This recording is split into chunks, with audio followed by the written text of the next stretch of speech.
believe in. Your hands are like a flame. Your palms are sweet as pain. Let the darkness lead us into the light. Let our dreams get lost, feel the temperature rise. Baby, tell me one more beautiful lie. One touch and I ignite. Like a starship speeding into the night. You and I get lost in the infinite lights. Baby, tell me one more beautiful lie. One touch and I ignite.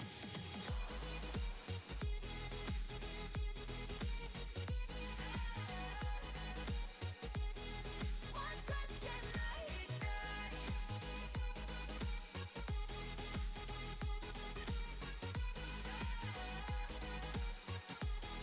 One touch and I ignite. So alive. Your touch is like a daylight, burning on my skin. It turns me on again. You and I, survivors of the same kind, but we're the only ones dancing on the sun.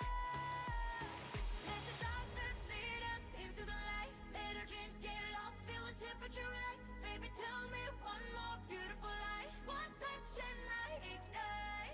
Like a starship speeding into the night. You and I get lost in the infinite lights. Baby, tell me one more beautiful lie. One touch and I ignite.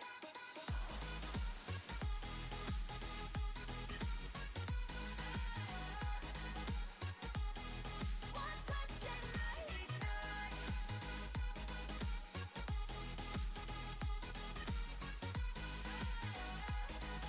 All right, we are good to go. Wendy's. God damn it, Octo. I was not gonna lie. I was anticipating that you were gonna have like a bomb ass meal, Octo. But as soon as you said Wendy's, I'm like, God damn it. Wendy's? Come on, bro. I'm kidding. I'm kidding. I have nothing against Wendy's. I have nothing against Wendy's. But come on, I am just saying, Wendy's is another thing. Like, I'm sorry. Like, I don't know how I feel about Wendy's. It's okay. Well, food's food, I guess. So I guess you do need it for your trip. So I'm not gonna roast you too hard.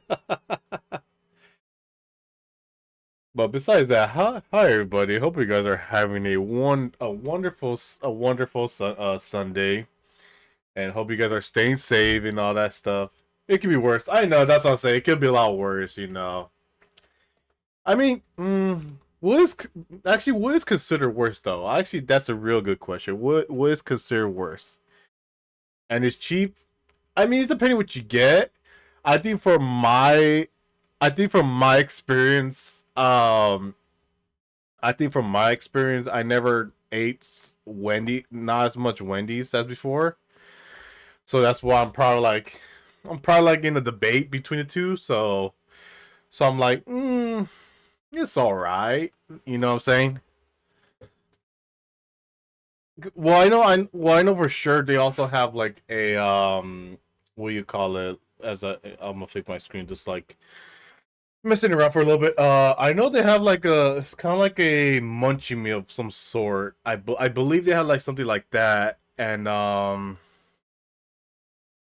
and I think like depending what you get, it's kind of like in this case. Uh, let's see, so one shush.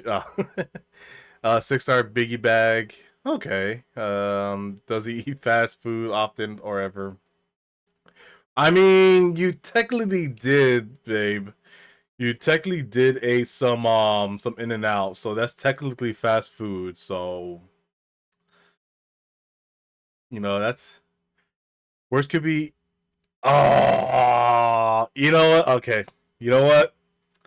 I could agree with you 100% because I've eaten a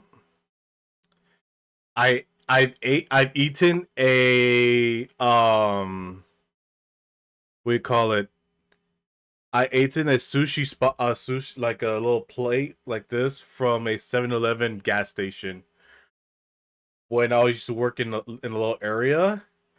Oh, you do not. I will recommend if you guys ever tried sushi from a gas station, don't, cause that shit ain't that like that's like the worst quality of sushi you will have, and I would for damn sure you would like this. You'll be having food poisoning from that. From that. What gas stations eat sushis? All the gas stations.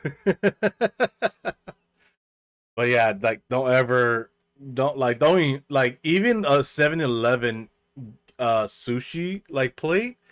It's I would not recommend eating like a little sushi plate from a 7-Eleven spot, because that's a 50-50 just by itself. Because I just know that some like just that in general is like okay, but I would not recommend it because I know like if you were to take that first bite and if you know it's gonna be good, then go for it. But if not, if that's gonna give you like some food poisoning of some sort, I just don't do it. At that point, just don't do it because you want to like save yourself before any crazy shit happens to you. So, but yeah, just thinking about it, just kind of like rumbles and like that bubble gut feeling because of the time, because like I said, the only time I had a sushi, like I said, from a gas station was like that one. I'm sorry, is when I went to I remember it was for a lunch break at the time when I used to work at a warehouse. I remember I was in a hurry to grab lunch and I wanted snacks. So there was a 7-Eleven like about, let me see, if I had like a guess how far it was. I think it was basically like a 5-6 minute drive. It was a 6 minute drive from where I was at, right? So we took the drive. I took the drive. I wanted something, and then I wanted something like a small, like either like a sandwich. I was thinking something like that, but I was at the same time I was contemplating myself of like, I'm not feeling sandwiches nor burrito or something like that. So I was like, you know what?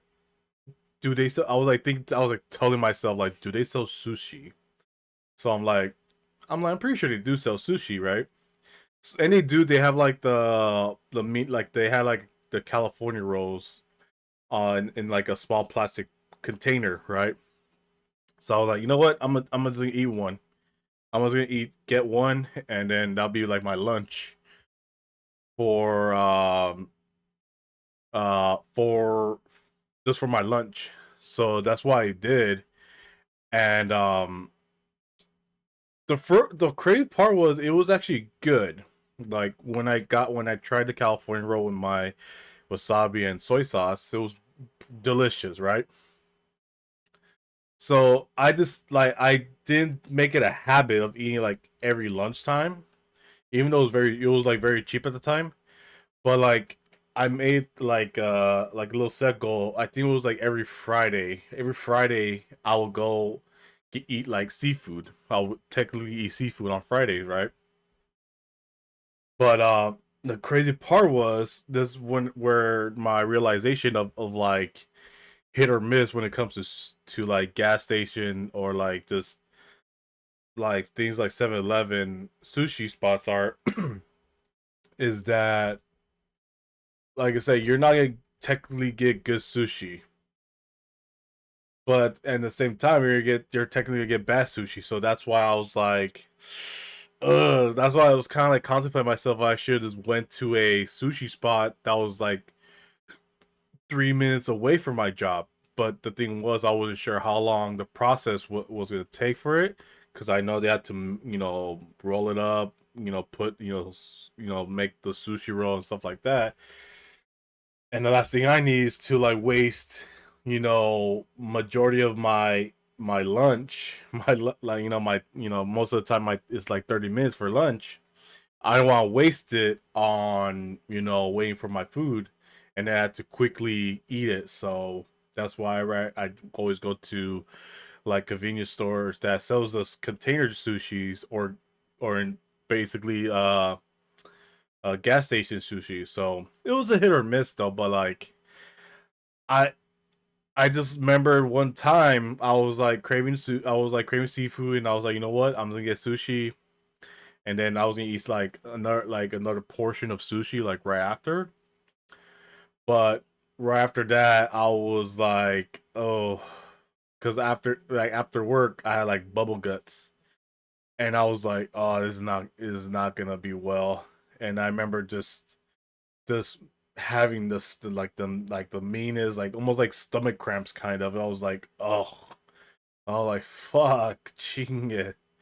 And I always remember just going back and forth, like, just like to my laying down my bed, took some like the what do you call it? I forgot what those medicines. I forgot what those medicines for, like, to ease the digestive system and like eases your stomach whenever like you have like some sort of like food poisoning or like bubble guts and stuff. I forgot I forgot what it was. Yeah. Oh, there you go. No, it wasn't Tums. I haven't. I remember trying Tums, but there was another one. It was like a pink drink. I forgot it was a pink drink. I forgot the name of it. Pepto. There you go. Yeah. Thank you. Yeah, I remember just drinking a little bit of Pepto, so that way it like settles in a little bit, and then I tried it. I would like relax, like I relax, and then like if it tends to act up, of course I'll do my business, and then drink the rest of my Pepto, and then for sure like wash everything out, and then I'll be good for like the next day. So, but it was just like I just hate that I just hated the fact about dealing with like the relax. Is that the flavor of the Pepto? Well, I had to relax because like I can't walk around with a bubble gun. Then I'll be like, I had to basically just go do like going like a like back and forth thing, going to the restroom to my bed.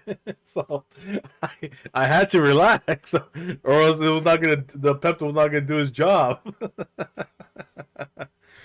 But yeah, but like I said, I think gas station, like if I were to if people were if I because I remember the crazy part was I people were telling me like, I see you ate sushi, like do you recommend, you know eating sushi, like grabbing like a lunch for sushi? I said, mm, yes, but no, cuz again, like I said, it's just the hardship like like you if you're not sure if you're gonna get like a good what do you call it, good sushi versus a bad sushi. So that's why I'm like, you know what, I am not gonna deal with that kind of stuff. So it was just that I don't want to go through that phase, because the dumbest part about me is that if I were to get like bubble guts, or like a sense of in my Hispanic world, get choro, I will eat like Mexican food. Have to eat like a burrito, tacos with some good chile, either red chile or green chile, and just enjoy a good meal. And then, because I already know what's gonna happen, either within the next 24 hours or the next day, I'll be literally in the bathroom. I know it's stupid, but it's true. It's true though. Like, in honesty, like if I tried so many food. Then this is the funny. Like, this is like, I'm not sure if this happens to a lot of people, but I would I could eat different types of food. It could be like a burger, a hot dog, Mexican, Chinese, you name it, right? But there's always that sense in my mind of like, what food could give me like a good, like a clean out my system, you know, like just let, like I could be in the bathroom, I'll let it rip, you know, and I'm good for like and I'll be good for the rest of the day, and I could just like enjoy whatever I eat, so with no issues for the next day. And hands down for me, it's always Mexican food, because you get like three qualities from it. You will enjoy the food tastes great, and it cleans out your system.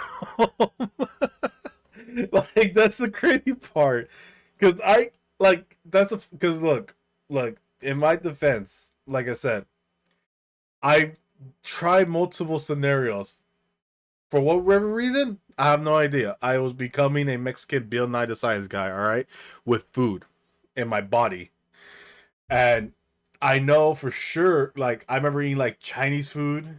Like I remember was to eat like a good portion of a Chinese food from like a Chinese spot that I would eat from. Versus like eating like a good decent burger.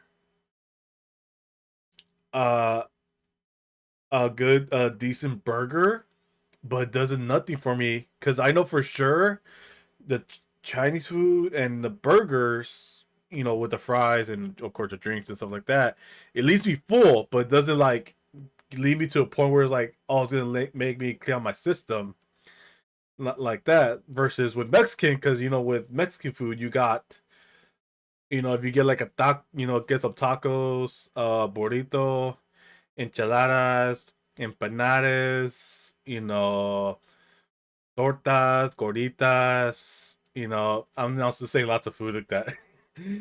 But like they put inside of it, like with, you know, like carne asada, you know, ground beef, pastor, pork. No, rephrase that. No, chicken. Uh, what was another one? Hang on, let me see. It was carne asada, pastor, pollo, and I think I said, yeah. Those are, I know, the main three. Like when it comes to like types of meat that you put in like in your like tacos or burrito or like any other Mexican dish. Or just straight cheese. I know there's no there's like a no meat type, which is like this quesadilla, you know, with like just no meat. I know that too, you know, but it's mostly what you put. It's always the condiments. You put like, you know, cilantro, onions, a little bit of peppers, you know, salt, pepper, and then like of course the sauce. You know, green sauce, red sauce, habanero sauce, ghost pepper, chili sauce. But like just with that itself, like if you eat good, like you get full. Like just so you know, like this is like just me saying it from experience. Again, a lot of people might be different, and you know, I know it's a lot different for, you know, like say for, I know for you Tinker is different, for Stormy, for everyone else. But for me, if I know I'm gonna enjoy my meal, especially Mexican, I know like if it's a taco, I'll get a good amount of tacos. I'm gonna destroy it. But I know for sure once I get home, I gotta go straight to that bathroom and drop a nuke.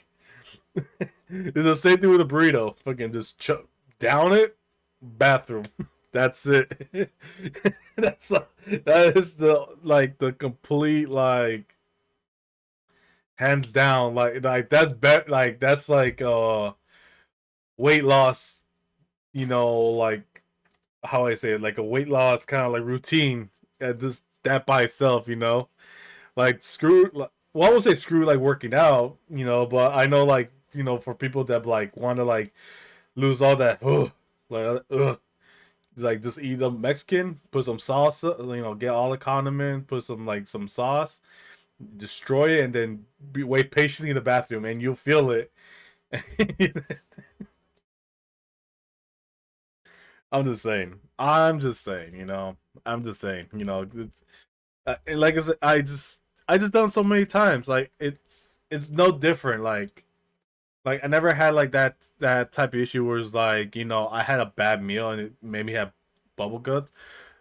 I think the only time I would have it is like, let's say what do you call it? if I knew if I had a bad meal, I would automatically taste it. Like, you know that feeling where like you enjoy a meal, right? But as you take that first bite, you like you chew it, you like, just enjoy the taste of it, and you there's like that split taste where you're just like, it doesn't taste right. And you like your first instinct tells you that it sounds like you're almost like you're paranoid and you're overthinking a lot, but like once you go in for seconds just to try it,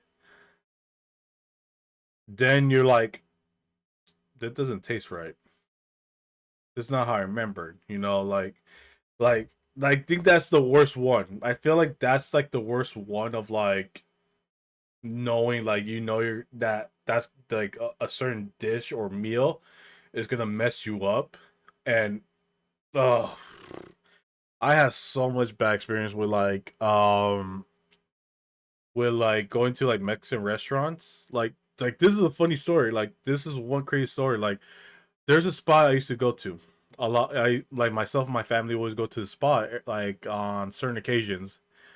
Um, and I would order this. I'll order a couple things from there. I will sometimes order some enchiladas. Enchiladas, a tortilla soup, which is delicious by the way, and a wet burrito. Those are like the three things I normally would get from like this Mexican restaurant I will go to. So, um, so I remember one time I went with my grandparents and my family to this Mexican restaurant. I ordered myself a wet burrito. I think it was a green sauce, because they have two different type of sauces. Just as you guys know, because they have the red sauce and the green sauce. I went with the. I always go for red sauce because I know it felt like it tastes a lot more, flavorful. But I always like to try both. Just to see, like, if I'm not feeling like one thing, I could get the other part. So I remembered I went to get a green sauce wet burrito, and as I was eating it, right, I felt like it felt like it's like that feeling where it's like there's not seasoning to it, or they felt like they rushed a meal. Because as I was eating, the burrito, like the ground beef was very chewy. Like I kept on chewing, and like almost like a gum. So I got a bad one, right? I already told myself like I got a bad one already. So I was like, but in my brain, my mind, I was like, I don't want to ask the waitress to take this back to make a new one, because then it makes me feel like a dick. And I was like, you know what? I'm just gonna eat it and not, care for it, throughout my day, right? So I kind of like I ate it all. I ate it all, and then what do you call it? After I ate all that, I was just like, okay. I was like, if something bad happens to me, like within this day or the next day, I can already know what it is. Like I always say, like I already know what it is, and I already have precautions to deal with it, right? So, uh, in the crazy part, it didn't take that long. It started. I won't say right away. Like it started like, oh well, of course I did my business. Like I kind of like flushed a little bit out, but there was some that lingered in there, and I think around midnight that's where things went off the rails. I'm not gonna get so much detail because if people were to see this while they're eating, I don't want to affect them. Like if you don't know, let's just say I was in the bathroom for a period of time, but I wasn't doing the business. It was another. It was like more of a, it wanted to get out in a sense. I'll leave it at that. So, but yeah, as soon as that happened, I remember, I think I was in that bathroom to like 3 in the morning, and I didn't like. I think it was so bad to where I did not want to lay in my bed. I literally just laid on the floor. Like I'm not sure if that ever happens with some people where it's like you had so bad you do not want to leave the bathroom. You just basically turn that bathroom into your like your sleeping ground, so that way there's like a easy access, or like you don't want to go through that that hurdle in a sense. So but yeah, that was a work. That was yeah, it sucked. That sucked. So but yeah, that's all kind of like it relates back to what I was talking about, like with sushi. Sushi is good, but again, it's mostly where you go, where do you get your sushi from, or you just go to like a restaurant and just enjoy a sushi there. I think that's like the best thing. I think that's literally the best thing of like just going to a restaurant and getting the sushi, either dining in the sushi or dine out. Because like that actually like that happened to me, to actually me and Stormy, where she came to visit here, and we went to a sushi spot near our hotel where we stayed at. Um and the sushi spot was delicious. Like, oh my god, I wish I had the name of it so I could like shout them out. But there was a dish. I think it was called like it was like a random sushi. No, rephrase that. No, it was like a type of sushi. I forgot what's the type. It had crumbs on top, and it had this thing called tiger sauce, which was has like a little flavor with a little bit like a little bite to it. Not as crazy spicy, but has that tang of like little spice. It was like an orange sauce, and oh, it was so delicious. Like it worked so well with it. I was like, oh, like I think Stormy picked it out, and I picked out like my portion. But my portion was pretty good too. But compared to that portion, oh, hands down, I fucking loved it.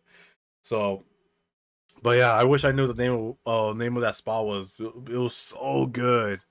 Um, but yeah, I think also too, I want to go try out like a sushi buffet. I think I remembered we talked about going to a sushi buffet, and yeah, I would love to go to that one. So, but I think like I said, it's just more of the line of where you go to try the type of sushi and stuff like that. It's just, I think that's the only thing that you gotta like be curious about, is like where you go, depending if it's like a gas station, like convenience store, like or like convenience store sushis. Because I don't think I ever tried convenience store sushi. I'm pretty sure it's okay. Not say I'm not sure, but like I said, I've never tried it, so I cannot say for sure. But like I might have to, just to see if it's any good. But I highly doubt if the stores near my area or where I live is we call it, are giving out some sushi and stuff like that. So it's hard to say. So but yeah, but besides that, I know I've been ranting about that, but I know for sure there's a couple of topics I want to talk about today. One being actually like just kind of like there was kind of like a nice segue into like my portions of things I want to talk about. Um, One is actually something that I guess has been blowing up lately, which was the all all the video games that are coming out this year. All the showcases from like all the big companies like IGN, GameSpots, whatever, right? And the reason why I wanted to talk about it was because there was something that caught my eye. Yeah, no, was it yesterday? It was either yesterday or Friday, one of those days, right? But there was a trailer. I there was a trailer that I saw that caught my full attention, and it goes based on the what me and Stormy are currently doing right now, which was playing the Gears of War series. And if you guys don't know, like I'm not sure if you guys know, but like when it comes to video games, there are certain games I have deep love for. Depending on like console wise, because I could tell you console wise, like for instance, Xbox for me was Halo. It was Halo. What was another one? There was another good game I remember playing as a kid. I think that was the only fun. It was that one, but then I remember when Gears of War came out, I fell in love with that too because of all the the freaking shooter gore what that came with that game. But I remember that I fell in love with that, and I know with PlayStation was like it. It was a no brainer. There was so many games I liked from PlayStation, like Spyro, Crash Bandicoot, Twisted Metal.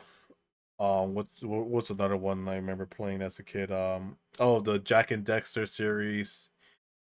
Um, there was another one that I also fell in love with, like mostly. Oh, GTA. I know, like the OG GTA. Now I'm not talking about the new ones. The old one, I don't know. The old ones felt have more. I have like more love for the old ones than the new ones in a sense. So, I think there was one more. I think there was a one more game I remember. I remember like was truly invested when I was a kid. I can't remember by heart because again, it was like well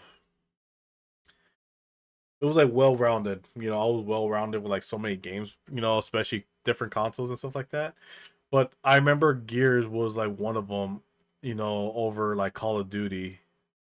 Actually, no, not really. I think I remember playing Call. Oh yeah, actually, it was Call of Duty first, Gears second, and then Halo third. Because I remember playing lots of that as a kid. You know, those were the two games I remember playing more as a kid. You know, on my Xbox was Gears of War and Call of Duty. So those were like my 1 2 from that one. But yeah, as I was, because I was watching lots of trailers for like so many games coming out within this year, and then possibly new within the new year. But what caught me was there was a new game coming out from Gears of War, and I'm like, wait, what? I'm like, there's no way there's gonna be a Gears of War game coming out this year, right? I was wrong. Because I remembered I saw this was on their main page, their main channel, and I saw the trailer, and I'm like, wait a second. I was like, E-Day? Like, oh. And as soon as I opened it, I was like, oh. But what made it weird though, like what threw me off that I backed away from, because I wanted to wait to see if it was legit or not. It said where when it was posted, I saw like the description in the bottom where it said when it was posted, right? And it said it was posted a year ago.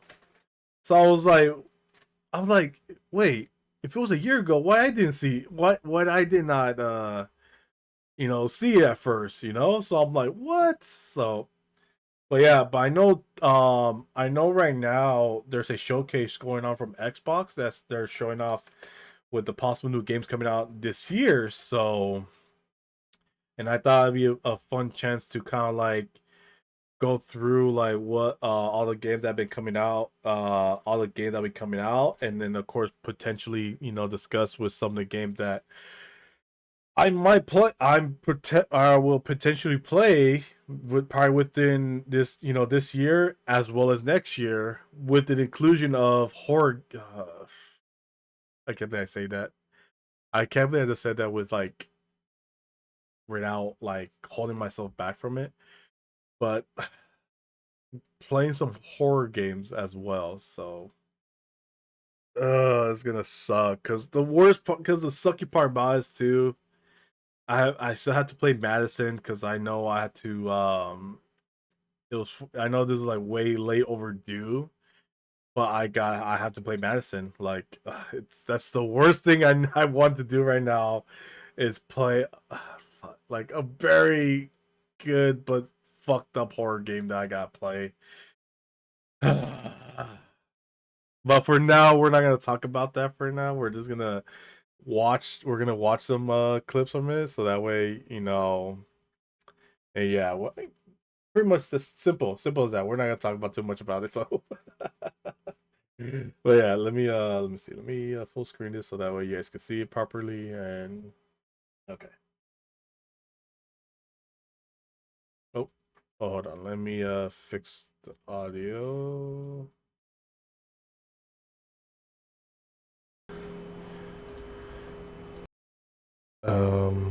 Properties.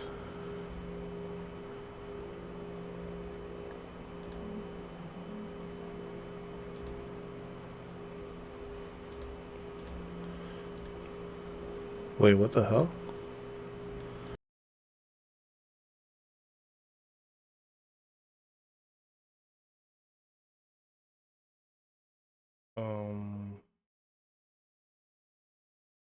Hold on a second. Oh. Wait, hold on. Did I accidentally? Oh, that's why. Whoops. Oh, hold on. I was like confused. I'm like, wait, why do I was like, why am I not hearing the game? And I realized I pressed the wrong. I realized I pressed the wrong button on this one. Sorry. So I gotta. Okay, I guess I had to add the sound capture audio. Okay. All right. Let's see how this sounds. All right. I want to be sure y'all can listen to it.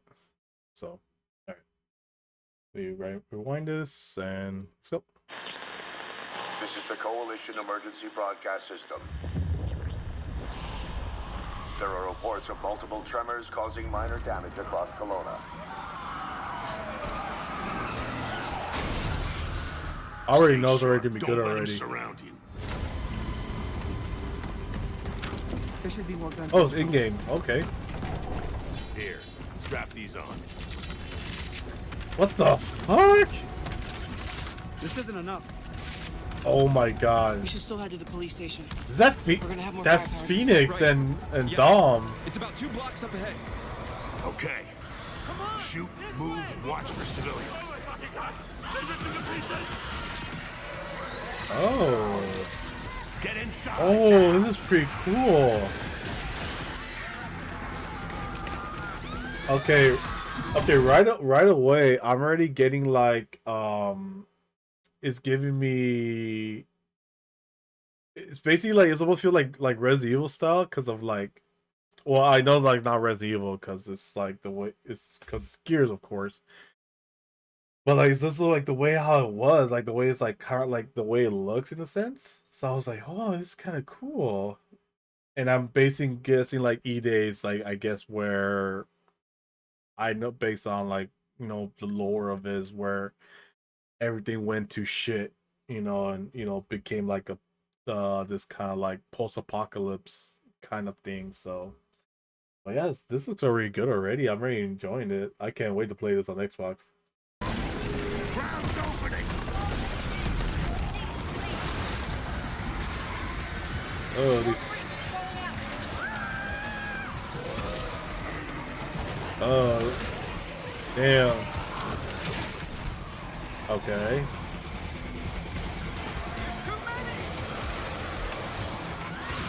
The shotgun. Hey, that's just bloody as hell.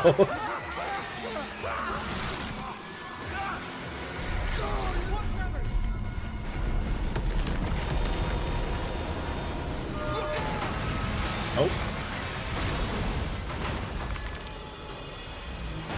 You see that? It was something big.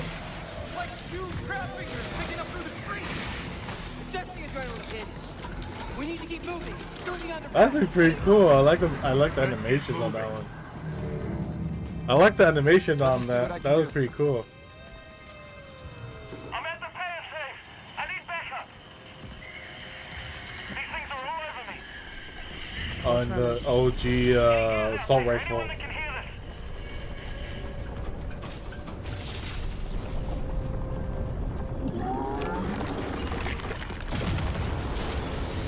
Look out! Oh, awesome. The spider. Target surface. Open fire.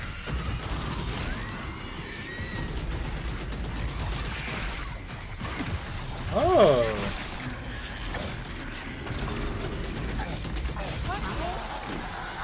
These are goddamn breach points.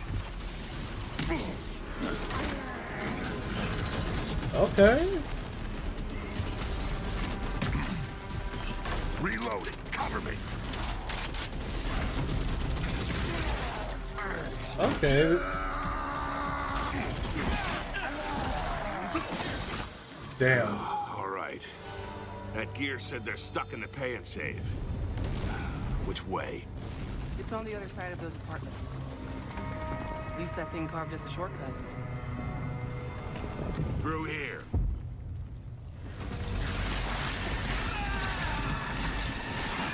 Too slow.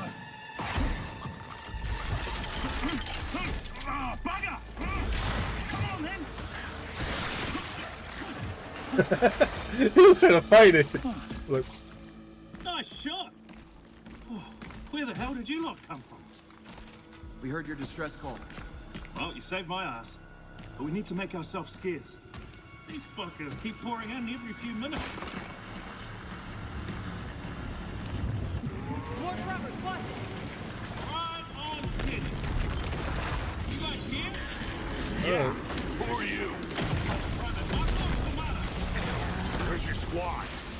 These people took out my squadron a couple of hours ago. Who is the protecting Oh, you could. nearby? I was about to get Okay, so they did a lot of differences on this one, which is interesting. I actually like it.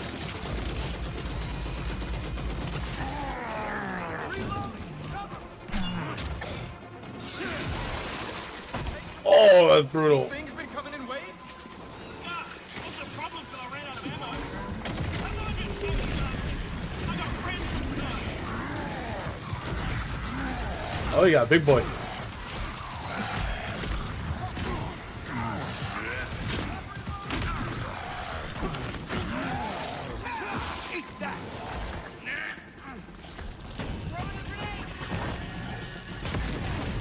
Damn.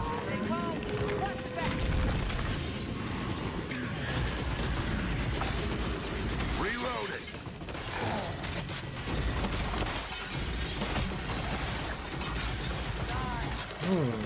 It's kind of interesting because I didn't think that was gonna have what do you call it, Anyone see him? like shooting through the wall kind of mechanics. There's no end to these freaks!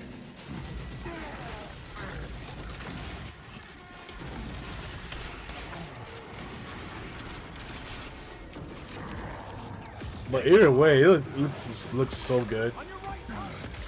I got it! Jams. Damn it.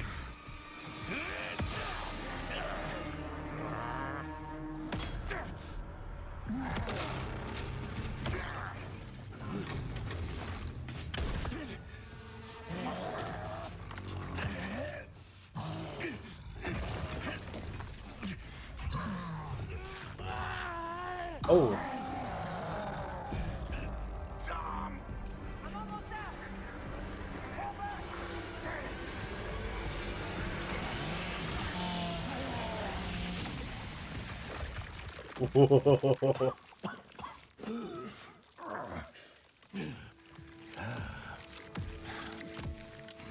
Our roads converge again. oh, Marcus Phoenix.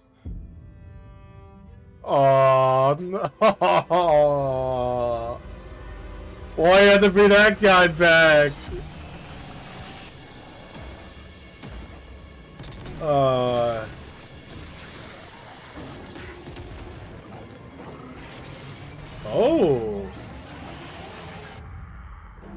Okay. Gears of War E-Day. Coming. Damn, so why so soon? Oh, that's phew, like damn. Well, I mean, should not be surprised with some of these games coming out so soon, but the fact, well, I'm pretty sure I'm like kind of like telling myself like this game, I know it's been a while since Gears of War made a game. But the fact that, hang on, because let's see, if I think I remember correctly, hang on, let me do a small quick search.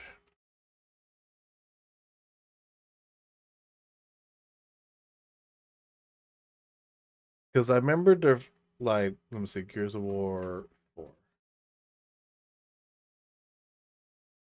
See, their last one came out 2016.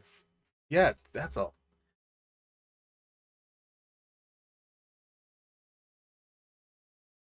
yeah, so that's basically close to between 7 to 8 years already. That's been so long. So,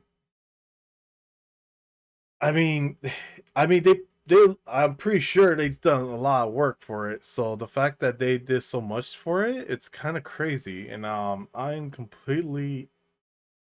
surprised, but then I'm at the same time I'm kind of excited that they're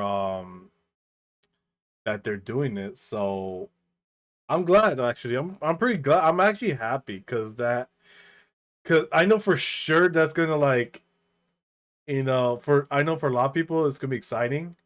But I know for some people like, oh, if you want to play the game like from start to finish in the straight segment, of course it'll be E-Day now and then 1 through 4. So well, it's pretty good though. I actually like it. It's very, like I said, it's different, but it's like that good different, if that makes sense. And I like a lot of new stuff they added to it. It's amazing, and I am so happy that I'm so glad. I'm grateful that they're taking that first step of like kind of like if you're gonna end something, especially like a series like Gears of War, you gotta like at least show like, hey, if we're gonna end it, we're gonna start from the beginning, kind of. So I like that. I truly love that.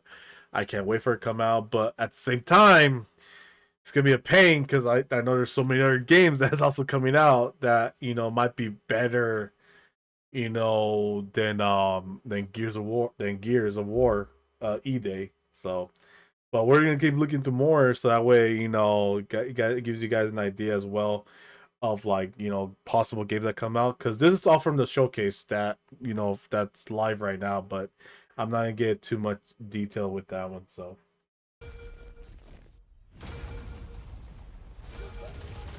You've heard the story. wait a second, Halo, another Halo?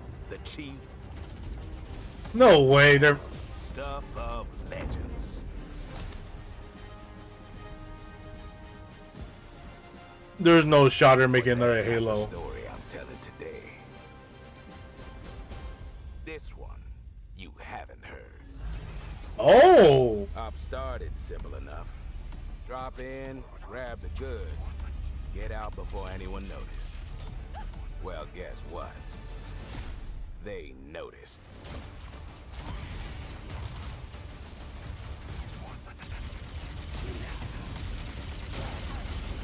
which one's this one?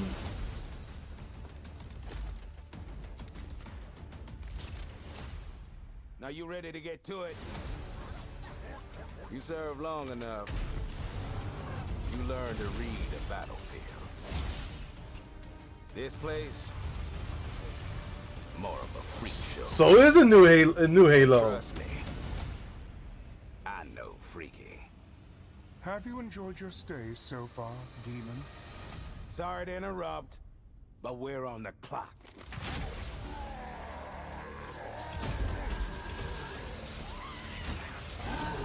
Thing with simple jobs is they always get complicated. Oh, this is get. Odds Oh, get worse. My oh, advice: this is gonna be bring interesting. a Spartan.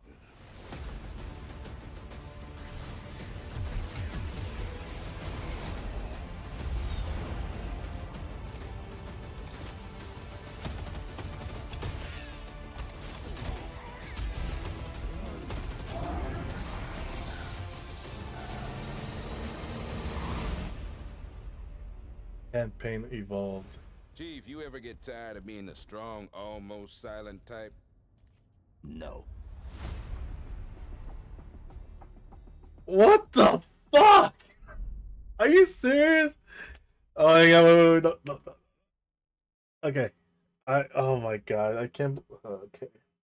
I mean, I'm at this point. It's like, should I expect nothing less from Xbox?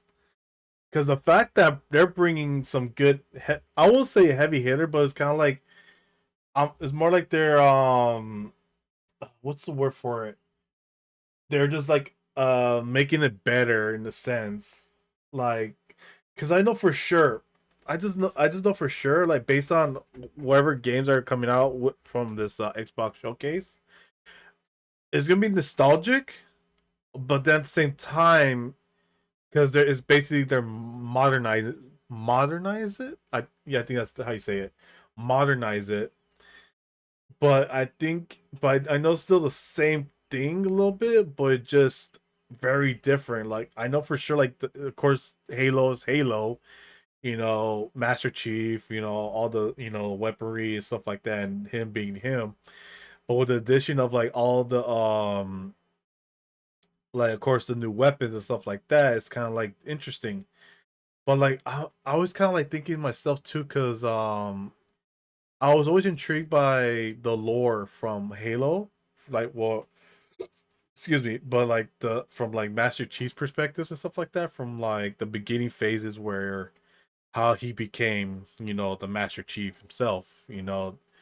So it's kind of interesting, but either way though, this looks sick. I actually like it, and for me to play Halo, oh, it's gonna be a tough one. Like, not gonna lie, sorry. Like, but it's gonna be a tough one because again, these are two nostalgic games that I've been like. It's something we all grew up playing, like not religiously, kind of in a sense, but like it's something that we enjoy playing. As we grow, well, we get older and and wiser and stuff like that, and of course like with the young generation I'm pretty sure the young generation when they play this game, of course it probably like it's not gonna hit as different as how we enjoyed the games back then. So, but either way, it's gonna be sick. but but what's kind of also it's kind of funny thinking in my brain. I'm like thinking they're gonna because I know if you guys ever seen like those Major League Gamings, the MLGs and stuff like that. One thing is not called MLG anymore. I think I just remember from back in the day when I remember watching Halo, like gameplay and stuff like that. I remember a good buddy of mine, which always showed me his playthrough, but on multiplayer, and I think also as well from like his tournaments for with Halo and stuff like that. So, and I'm like thinking in my brain like this is gonna be a thing now, where it's gonna be like you have to play this professionally and stuff like that. So, and also as gonna start in 4 minutes, just to let you guys know. So, but overall, I will play this game. Like I have still yet to play the last Halo game that came out, the recent new one, not the old one, but like the recent one. I was trying to play it on my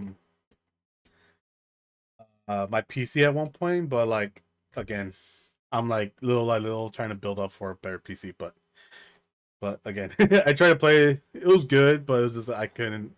I had to have no time to do it, but I'm pretty sure I could get for Game Pass. I think Game Pass might have it, so who knows? So, but yeah, this is sick. I love it. Okay, what game is this one? Ooh, Fable. The moment my powers came in. I heard about Fable. Well, I was being crushed to death with seawater and mud and manure whilst holding onto my sister's hand. I remember her fingers gripped so tightly in mine that her nails drew blood. Until I lost her grip. But she stayed away.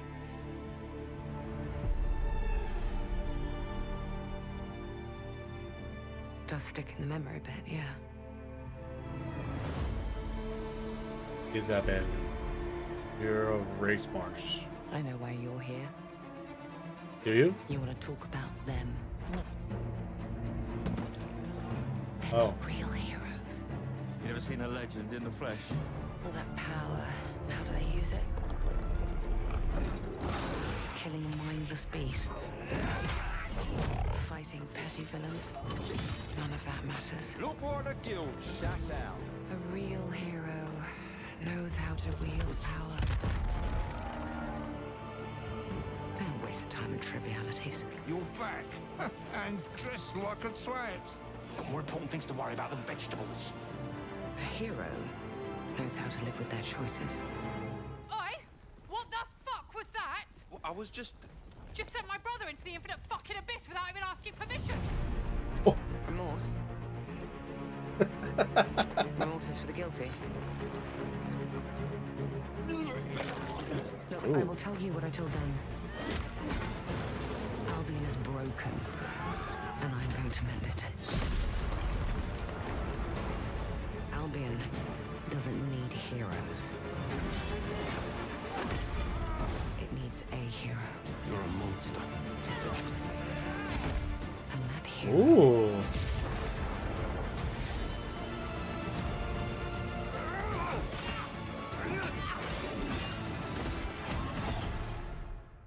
is me.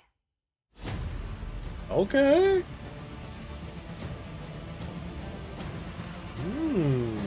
Okay.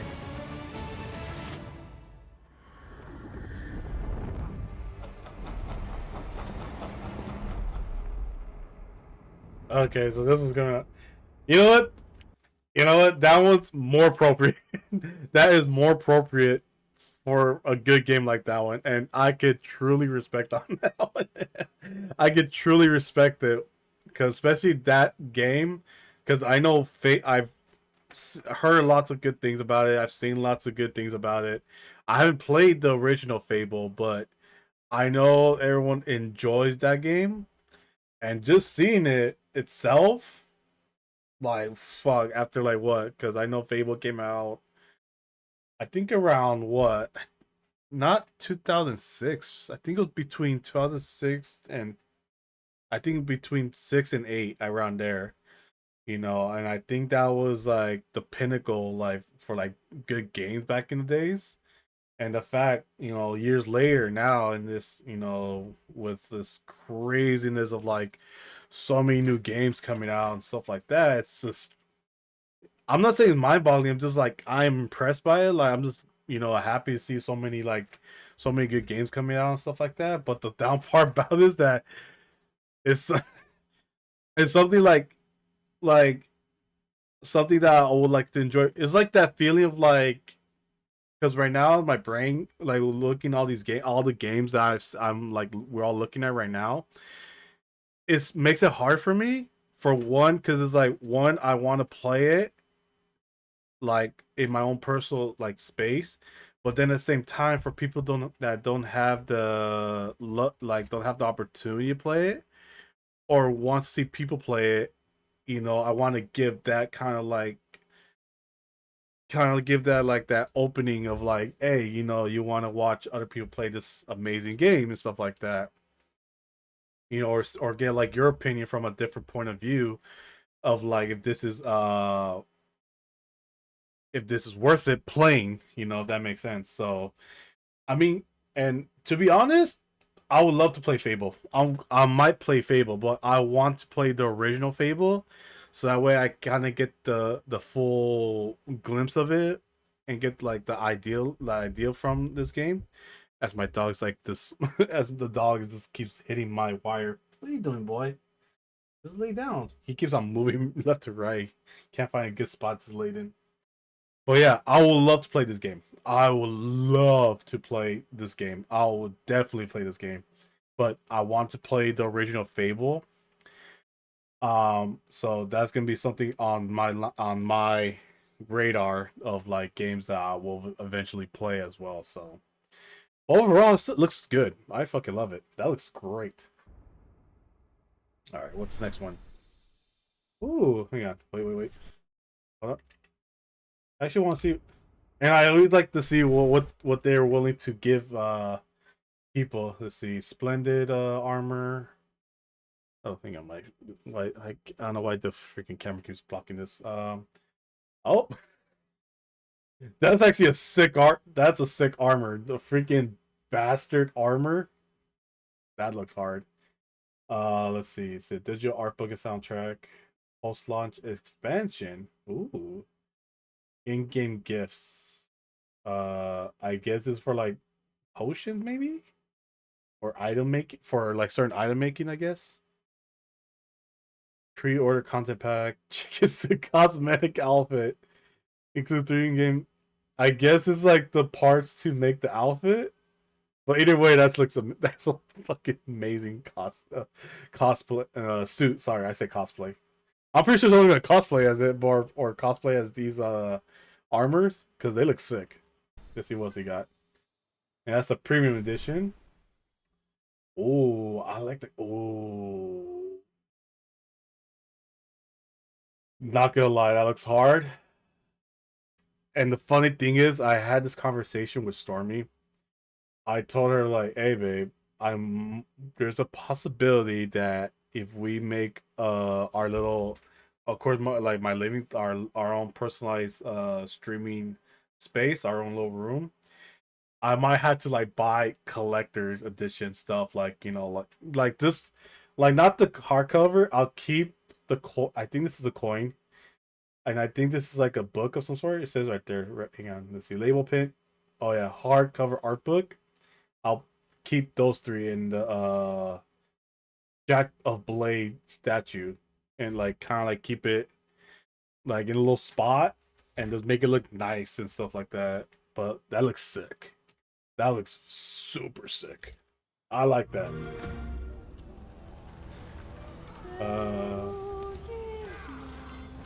Wait, which was this for? Renaissance: A Plague Legacy.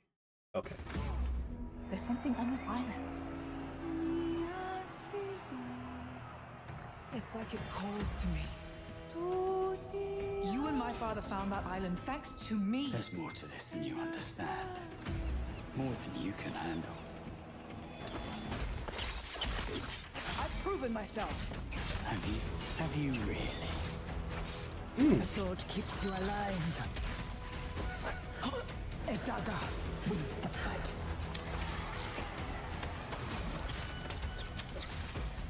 Okay.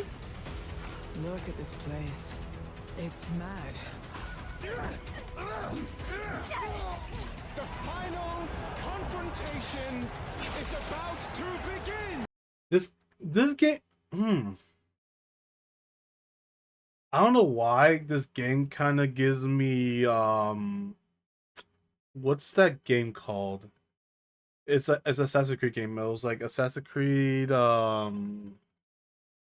shit. I can't remember the one of the Assassin's Creed game. But it's like the one based out of like Rome and stuff like that.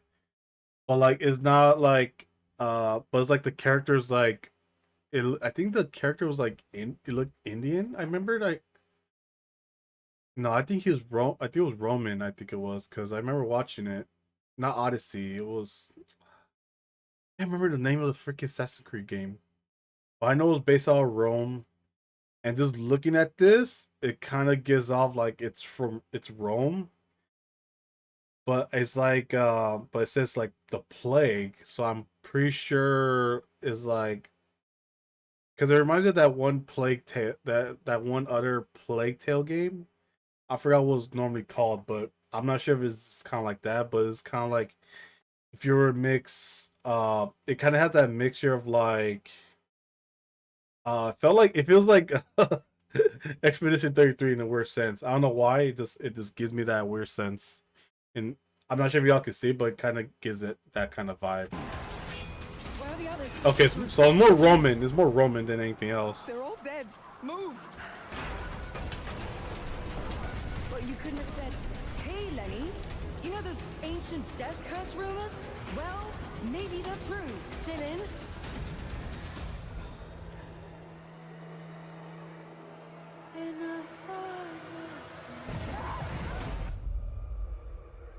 Ooh. Leg tails. You ever heard? I mean, that's pretty good. I actually like that. That was a good game. Will I probably play it? 50-50. It kind of got me a little interested in it, so. Oh god, Persona 4. Domino might have been on that Midnight Channel before she died too.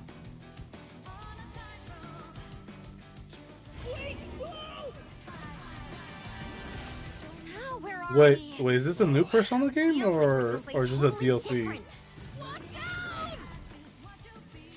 then, whatever's going on here, we're getting to the bottom of it.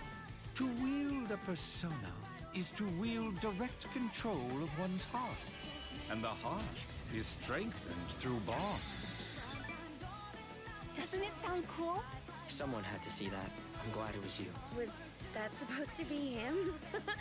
Good times never seem to last long, do they? I hate you, sneaky, stupid, bully jerk! I can't wait! So, shall we? Really?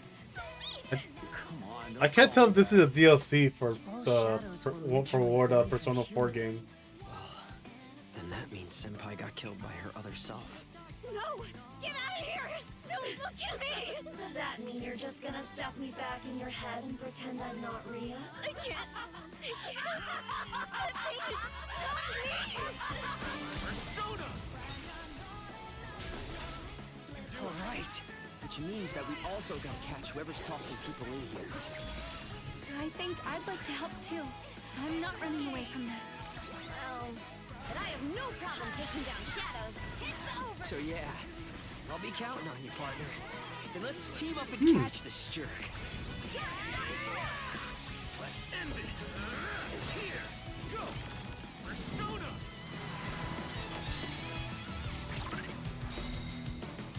Oh! Persona 4 revival. Oh. Okay. That kind of caught me off guard. Cause I was gonna say, cause it threw me off because I was like thinking, wait, I know they have a Persona 4 game. And I think it was like I'm not sure if it's an old game. Cause let me see. I'm gonna check Persona 4. Let's see. When was their release date? Oh shit. Okay, so I can see why it's called a revival. 2008. God damn. God damn, the more I see the 2-0. Well, actually no, basically the if it ends like in 08. Actually no, 09 or below makes you feel old. Like on everything, it makes you feel very old. Good God, 2008. Is it really that long for the Persona series lately? There is a liar in these tunnels. Oh, I think I've seen this one. This is from the new Metroid. No, is it Metroid? No. Führer. Oh, Metro. I'm sorry. I remember. That is not your name. Your name. I said Metroid. Why did I say Metroid? Is Hunter. Ooh, sorry. As a Spartan, you were a legend. You stood for something. But where are the Spartans now? To protect the Metro. From you. You promised a brighter future for our people. It was kind of good, not gonna lie. It was really good. In your name, you swore to crush the enemy, to face them head on, and guide the Metro to the light.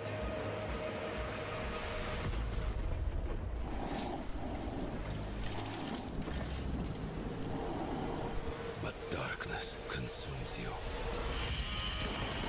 spreads like a plague, eats you from within. Every step and every move drowns you deeper in lies.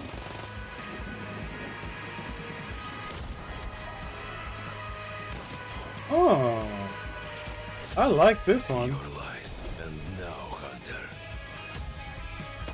that legendary Spartan is gone. Turn to ash. I won't stop until the Führer burns with him. Metro 2039.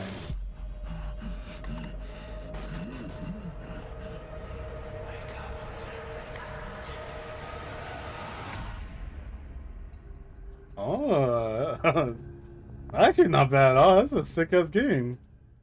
I think I remember seeing it though. I remember seeing the first trailer of it. Pretty good. Oh, which one's this one? Wolong 2, Wings of Ember.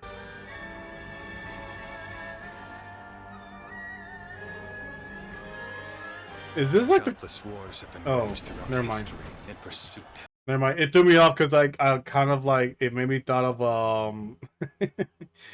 what was it? Was that one game Dynasty Warrior? Is it Dynasty Warriors? No, I think it was Dynasty Warriors. I think that was the name of it. The game. It threw me off the way it was, the way it looked. Now that I'm like, oh, this is Dynasty Warriors and stuff like that, but I was like, nah, I don't think that's not it. Of the elixir of immortality. A champion rises, destined to quell the chaos of this senseless. Yeah, no, this is not close to it.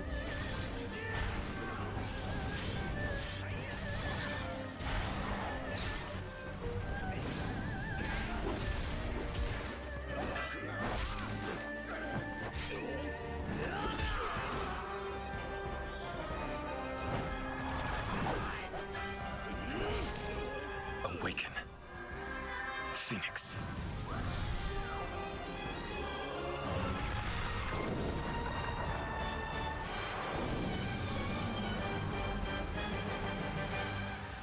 Okay. Okay, not bad. So, it was you who set the Red Cliffs ablaze. Wait, I hate the fucking. I hate the audio from it. Just keep it original. Just put the subtitles and stuff. Like, good God, I hate. Oh my God.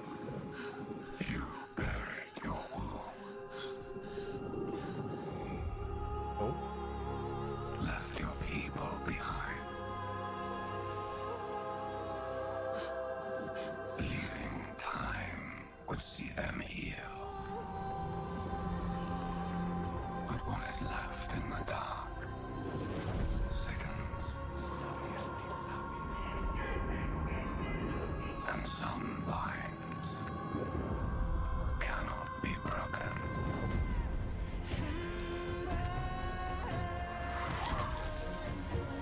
What the hell? What game is this?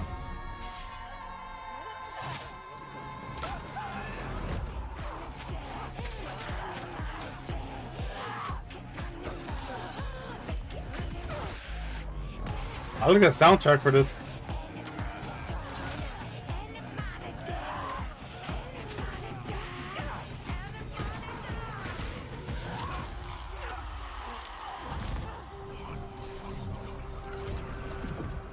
Is this Hellblade 2? No, actually, this is not. At first I thought it was, but it's not.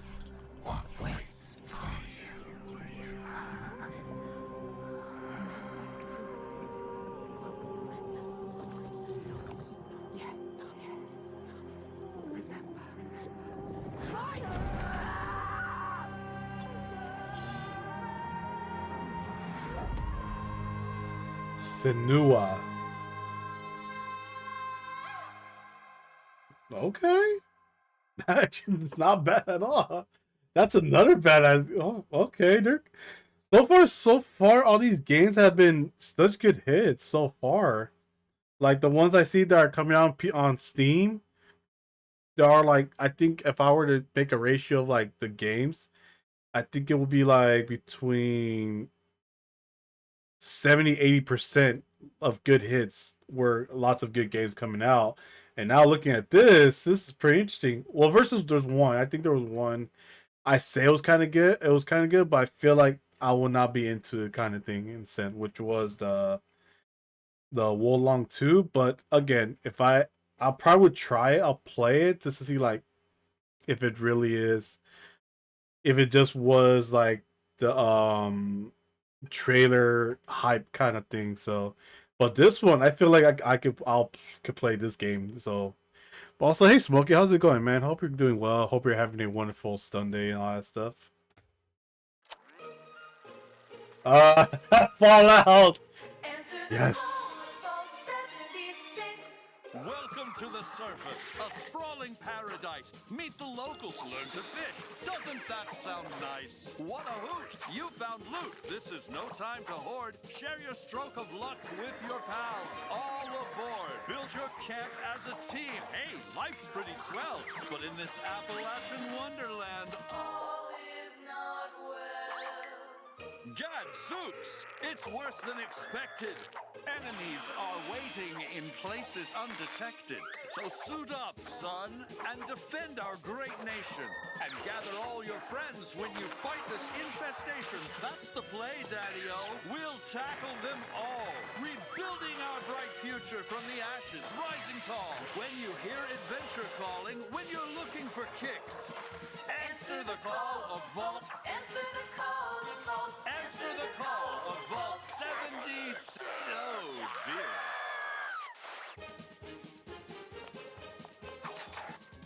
Wait, what?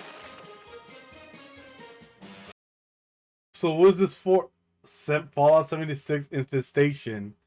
Holy shit. Things are going good. Thank you, Chew. Hope things are going well for you. Is this Xbox Showcase? Yes, it is actually. I wanted to show this because I remember, you know, I'm gonna like kind of like repace myself to let everyone know. Cause what got my interest was cause I saw a trailer from last year. Well, not from last year, but it was posted a year ago for a Gears of War game that's coming out this year, and which was called Gears of War E-Day. And when I saw a glimpse when I saw a little bit pieces of the trailer, I was like, oh, this is pretty cool. They're making a Gears of War game after so long, right? So like, I saw the year. It said, you know, cause like I said, it was posted a year ago. I was like, no, there's no way. Like, so this was probably like a teaser of like, oh look, there's a possibility we're gonna make a Gears of War game after 7-8 years out of the game, right? So I was like, oh, I want to believe it, right?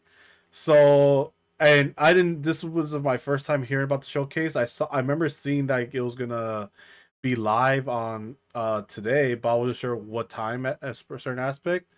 But I saw it's live now, but I just want to see like what games they're gonna show off for Xbox. So I'll be like, okay, let's see what you got. And so far, they've all been bangers.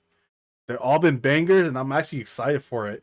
Because the first two was the originators, which was Gears of War, and Halo. They're actually bringing back Halo. So, but they it's kind of like the OG Halo, but they tweaked it just a little bit, And I'm like, okay, shit, sign me up. I'm down for that. So yeah. And now with Fallout Infestation, which is so Fallout 76 Infestation, which I believe this is like a DLC of some sort or an add-on to like the to Fallout 76. So I'm not sure because it says Fallout June from the 1st of June to the 15th. So June 8th to the 15th. Okay.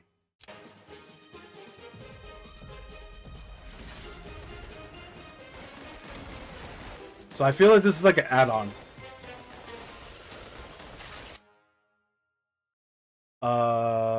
Metro 2039 has a full grasp as well as Fable. I seen it. I seen the Fable and the Metro 2039. I'm actually invested in playing those games. Well, mostly around Fable, because I remember playing the original Fable. I'm trying to say the word Fable, like, like you know, appropriately, but I feel like I'm like slurring my words around. But yeah, I remember saying that I would love to play Fable once it comes out, I think next year. But I want to play the original Fable game because I know it's based off, I won't say it's not identically similar to the original Fable, but I would love to kind of like get the grasp of it because I know the original Fable had like some good, it has a good rep for it, as well as Metro, but I haven't played the originals of yet. Like that's why I want to like kind of like play to kind of like get an idea of it. Because I know it's gonna be very different, you know, with the new ones and stuff like that. So, and also like, of course, now with Fallout 76 Infestation, which I want to play the. I remember playing it. I think I have the game for it, but I only have I don't have like the disc version of the Xbox Series. I only have the digital one. But I would love to play it. I probably will have to stream Fallout 76. Brain cannot brain today, so. But yeah, this is actually pretty good. This is another one I probably would do too. So. Our flock has been led astray by your acts of defiance. Wait, another Doom game? Oh no, this is okay. I'll skip this one because I already played this one. Hold on, let me fast forward this. I could I was gonna say, like, they're making another Doom game already. Like, you already got done releasing this one already. But I was gonna lose my shit. I'm like, dude, see, like they need to chill out with the Doom games. Like, I have nothing against Doom or anything like that. Like, I love the Doom game, but it was like, bro, you just got done releasing this game not too long ago. So, but yeah. Oh, oops. Ladies and gentlemen, admirers of the mysteries of magic. Was it? Was it? Okay, hang on. If it's the DLC, I don't think so. I think this is the original, the actual game that came out. So we'll play it back from the start. I'll look through it, but I feel like it's the original. The council has chosen. Beneath this chamber will be your tomb.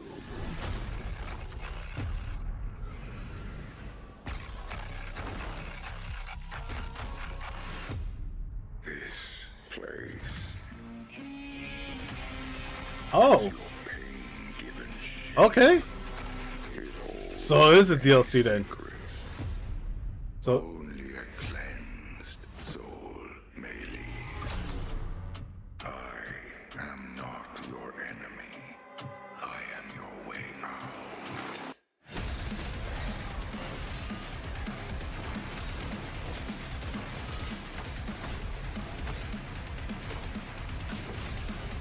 okay.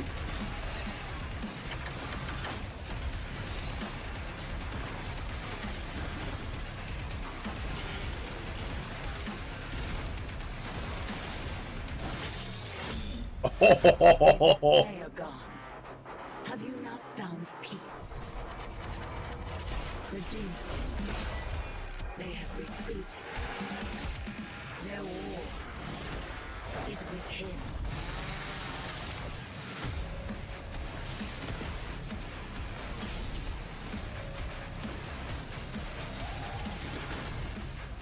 Okay.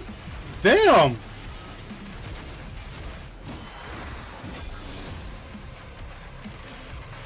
Okay. I take it back. Yes.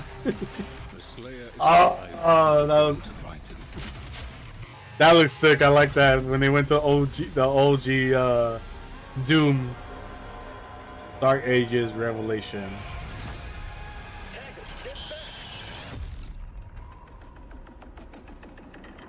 July 7th. Alright, that's okay. You know, fair enough, Smokey. Thanks for calling it out. I wasn't sure about it, you know. That was pretty sick. That okay, I retract my statement because I thought it was gonna release another Doom game. That's why it threw me off for a loop. But I always have to keep remembering that sometimes they'll add the DLC to it. I always keep forgetting because yeah. I always keep forgetting about DLC sometimes. My brain tends to forget stuff, so I heard rumors of DLC, but I didn't expect it to be this soon.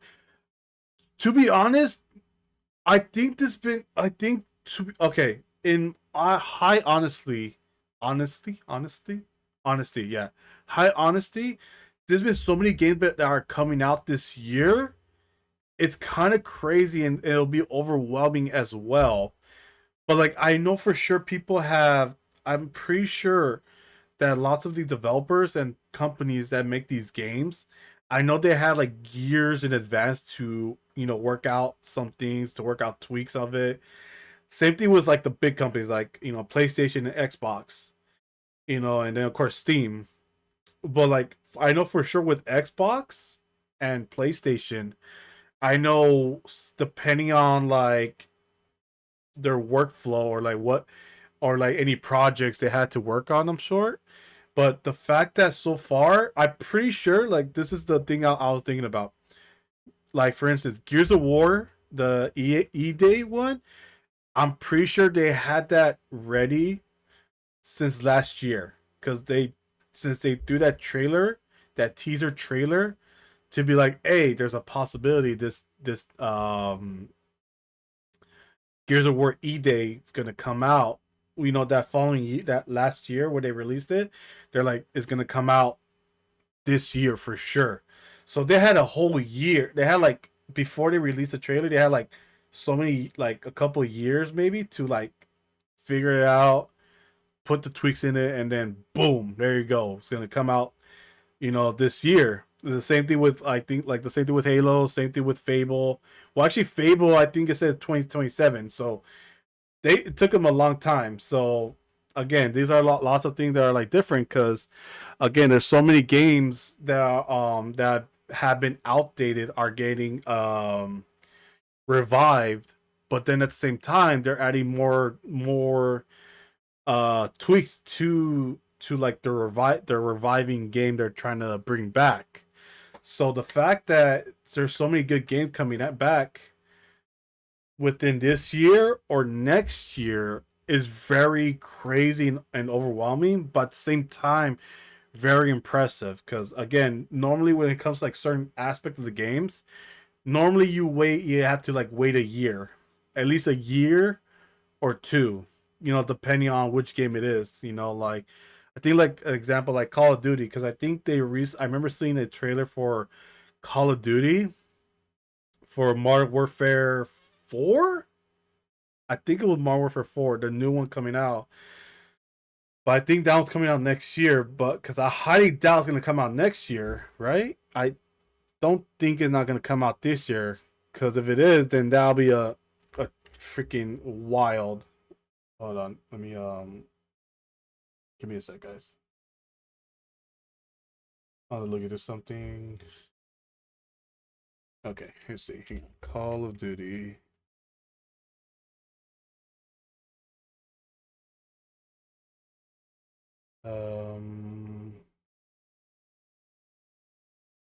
Let's see. I'm just gonna look at it real fast just to see if it's like legit. No. What? It looks like it says coming out this year. Oh, guys.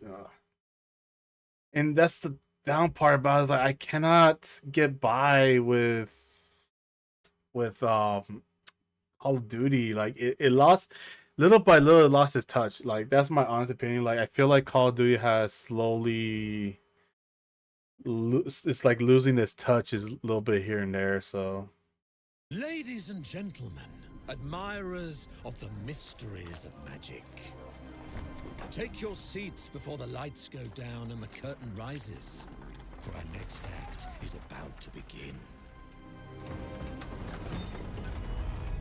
Are you sitting comfortably? Are you prepared to witness feats both mystifying and illuminating? Watch closely then, and let the shadows tell their story. The Devil's Deal. Behold, the famous Jacob Menturo, stage magician extraordinaire. So brilliant were his tricks, it cast 5 long shadows behind him. They called themselves Masters. Through a deal with the devil, the Masters sought yet more power. Their deal demanded a sacrifice, and in the darkness, they chose Jacob. Jacob was trapped in eternal torment, but the devil had other plans.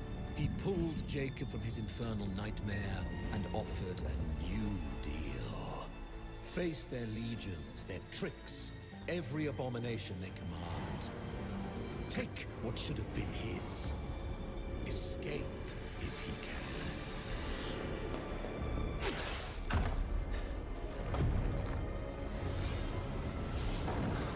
Oh, what the fuck?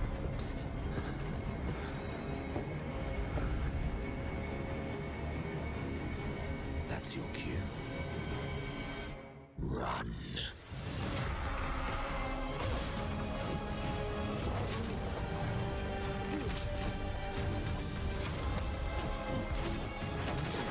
Okay.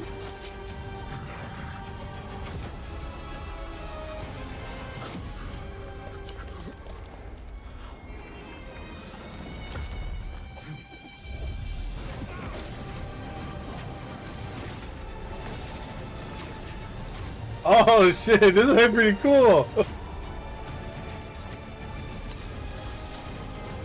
Oh, that actually looks pretty cool. Magicians, the Devil's Deal. Oh, I like that. Deal, Jacob. I'll see you soon. Oh, coming out 2027. See that? See, now that's a good game. I like that one. That was pretty sick. See, that game I could get behind. That's pretty sick. See like that type of game where it's like, you know what you're gonna anticipate from like a certain game, and the fact that it says 2027, like it's fair, it's reasonable.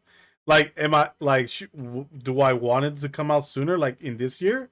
Not really, because especially a good game like that, it deserves to have an extension of some sort, so that way, you know, once it comes out, is perfect to their specifications, and when people play it, you know, it's more, you know, see if they have their interest in this game. So it's pretty good. I actually like it. I love it.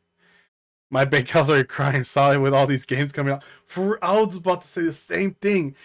People that are gonna probably buy games off of Steam, Game Pass, or possibly the PlayStation Pass as well. I might be wrong. I'm not sure. That like their wallet is be crying agony. Be like, you're like, yeah, you know. I wish I had like a little credit card, but I'll use Juice's condom as a credit card. Like, it's like, I don't want to. It's like, give into it, give me. You want these games? I don't want it.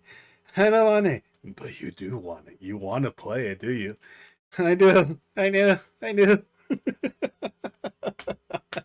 It's kind of weird to me, like just kind of like lowering a condom and me.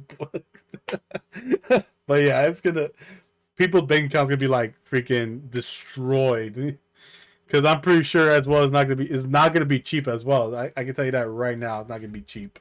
So yeah.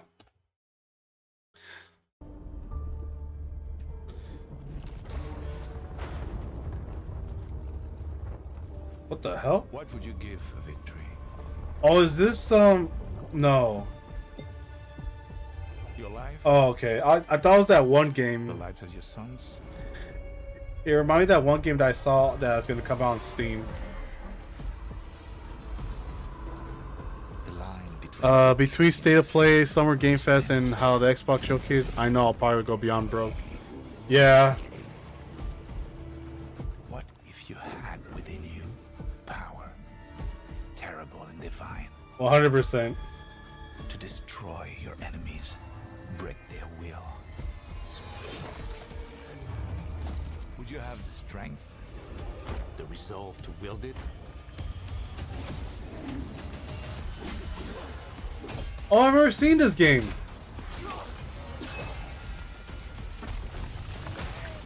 If destiny was there, I've never seen this game. could you sacrifice everything?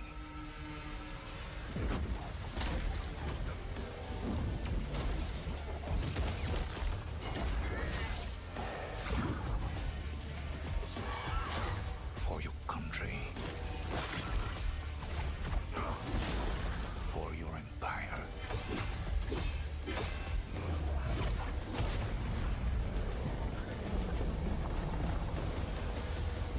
For your emperor. Velamotis. Starring Vincent Castle as Napoleon. Ooh. Okay. See, Dracula's castle is just ahead. you know, I'm gonna ignore that, but I'm gonna watch this one because I remember I wanted to play Castlevania. Just like my father, mother, and their allies before me. Oh, this is a different. Oh, they modernized this Castlevania game. No one believed me when I said the newest Belmont would be a girl. Okay.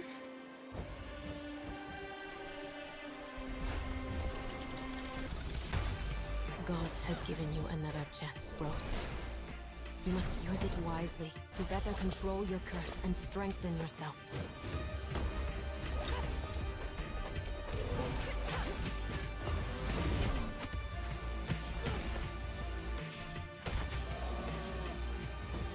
You are no more than an irritating thing.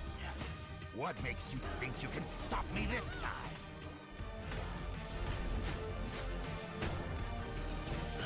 I've always wanted a pet Belmont.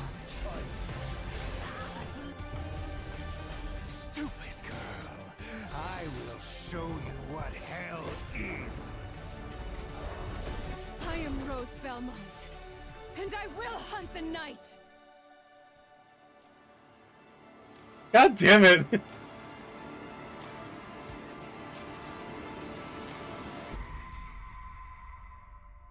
I mean, Castlevania Belmont's Curse.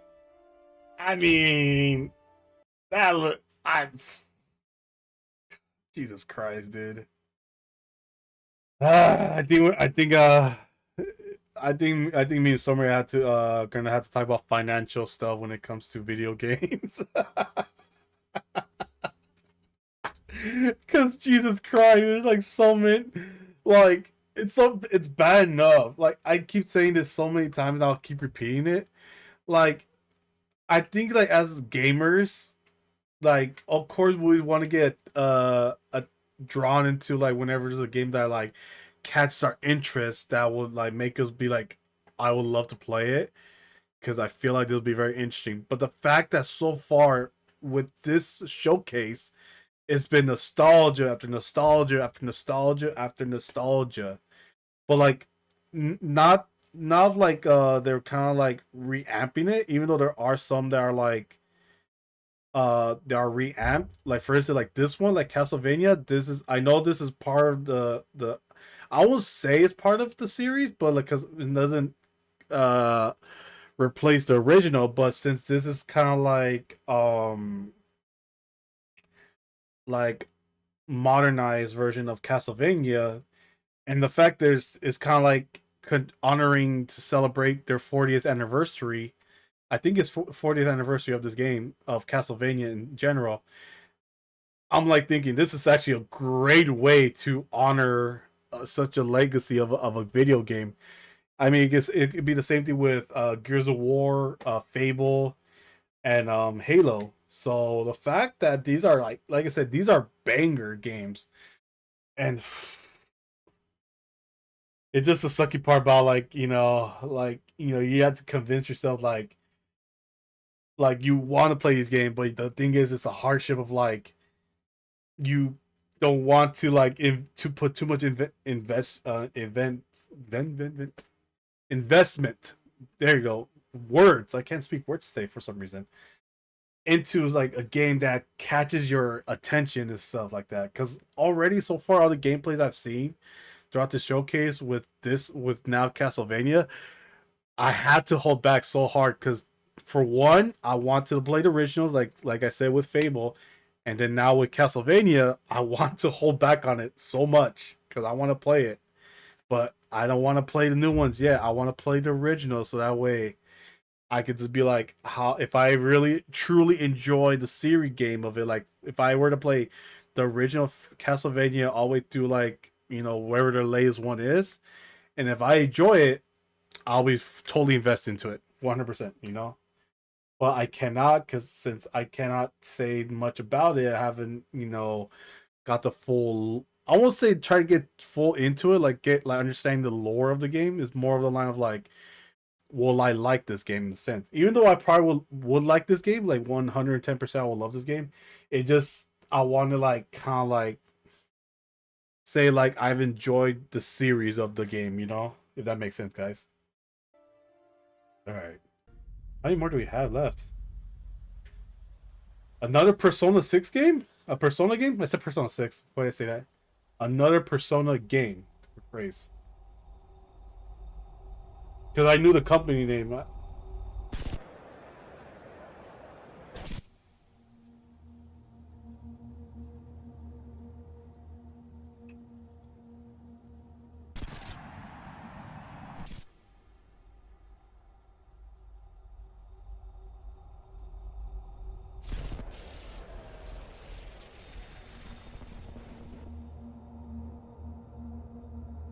Ooh. Okay, this isn't Persona then. What game is this?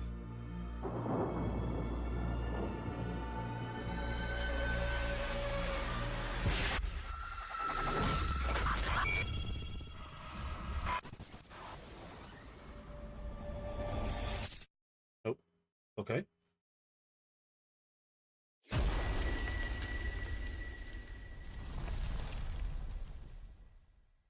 I take it back. It is Persona 6. So they are making a Persona. Wait, no, wait, hold on. Wait, I think they made a Persona 6, right? Hold on.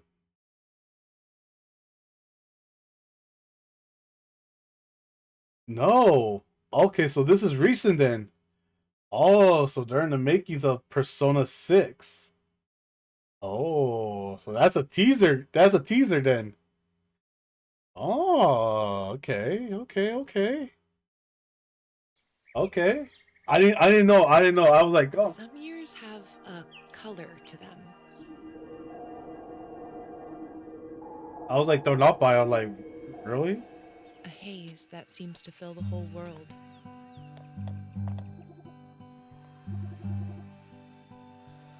In its glow, Wait a second. Is this based off an anime? I feel like I know that anime. New places. Dear friends you always needed. I feel like I've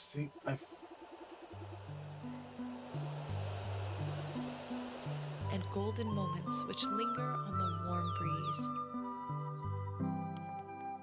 Oh wait, hang on. Let me pause this real quick because I think I gotta let the dogs out for. Hold on. Give me a sec, guys. Give me a sec. Let's go.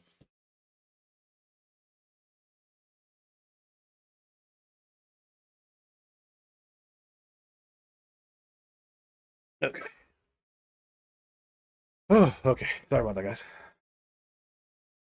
Okay, let's get to it.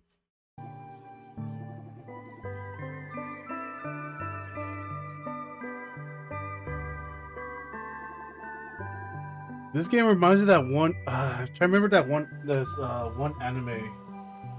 As you live your days. Well, I feel like it's not though. I feel like it's not.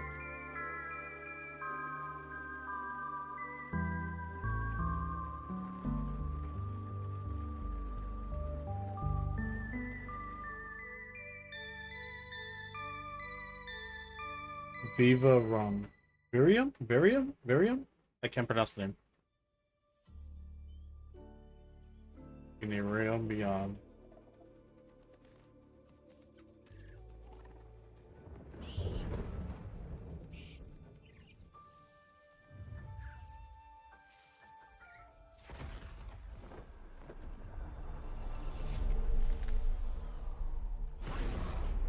Is this Rayman?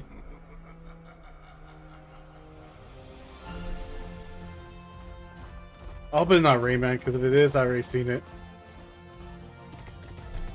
What? What the fuck? Spiral?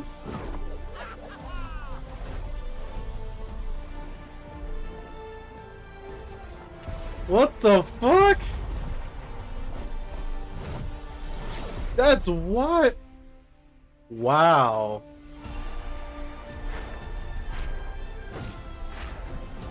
I am deeply surprised that Spiral, they're making another Spiral game. Holy shit. It's my kind of night. I wouldn't thought in a million years that would happen. Bullets are flying. What you do that for? My fingers slip. And every copper in the tangle is on my tail. Hooligans, come to order. Piss off! Let me introduce you to some of my esteemed colleagues. Even my schemes have schemes. Me, I prefer to make it up as I go.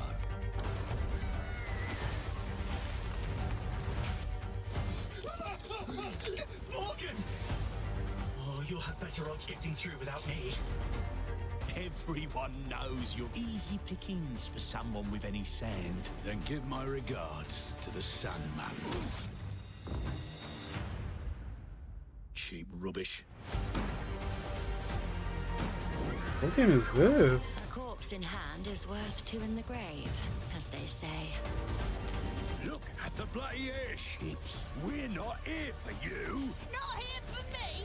I'm Anne fucking Darrow!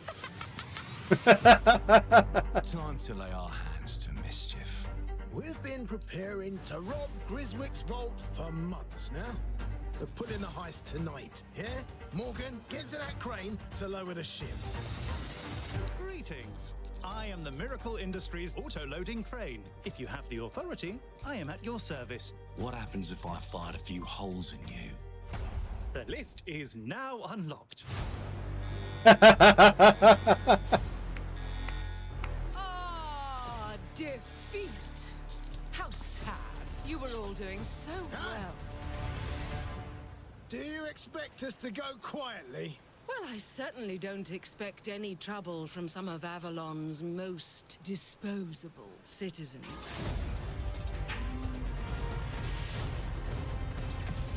Hello, frightened human. I can get you out of this.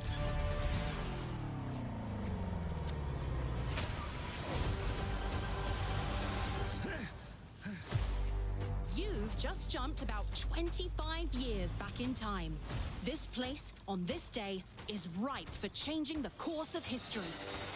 This life ain't one for granting easy choices. But I just found a way to control the past. Oh. Choosing control. Make things unfair in our favor. Brought you a little toy with a big mouth. What a proper little villain. A better villain than you'll ever be, you decrepit old soak. The pimp, the Lord the priest, who do we like the least? Oh, it's different how they do ya, the ways they stick it Oh, to fuck. ya. And when they're done with chucking it up the old downstairs, well, they're all gonna screw you in the end. Nothing's ever given to folk like us, especially not the future. But this time, we've a chance to steal it. What more can an honest thief ask for? This is a very interesting game.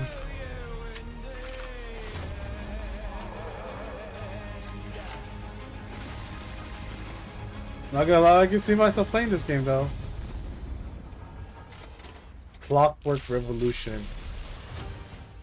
Not bad. Not bad. Oh, comes out next week. Oh, only Xbox. Okay.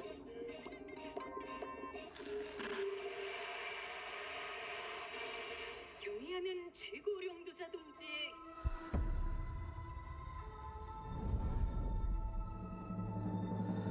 현명한 용도 아래 우리 조선 반도는 질서정연하고 강력하다. This game is very suspicious. 남부 차단 구역에서 발생했던 산업 사고는 우리 공화국의 영웅적 투쟁으로 이미 수습되어 조국의 안전엔 흔들림이 없다. What game is this? 안전하다.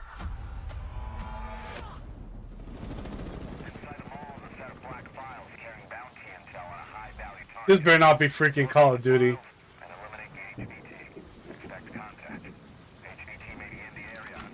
Yep, it's Call of Duty. I had a feeling it was Call of Duty. God damn it. I, I'm gonna be fine. It's only gonna take 2 seconds.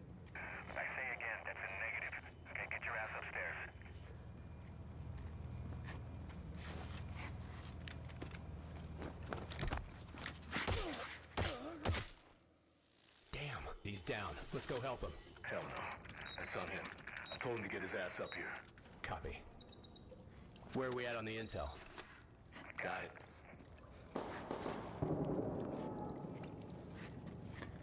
Alright. Let's find that HVT. On you. I'm back from the dead. Welcome back from the dead. I don't know how I feel about this game.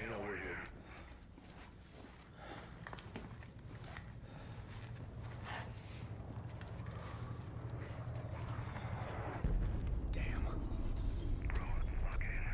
Let's just find that HVT.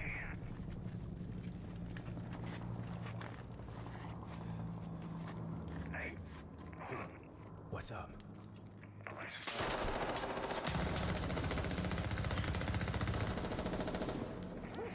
Hey, you good, man? Fuck. Yeah, you're all right.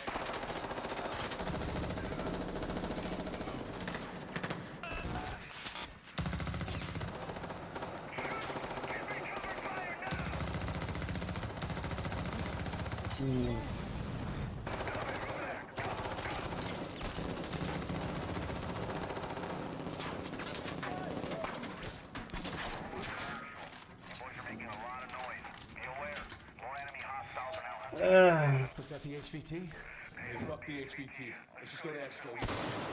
Fuck!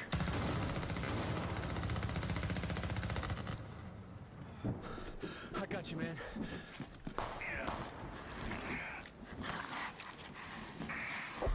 You good? Yep. Let's just get out of here. Alright. Let me get some ammo. Wait, I don't think. Wait, is this? I'm not sure if it is Call of Duty. Hell yeah. I feel like it is, but it's like the way this gameplay looks doesn't give me. It doesn't feel like Call of Duty unless it's something else, maybe.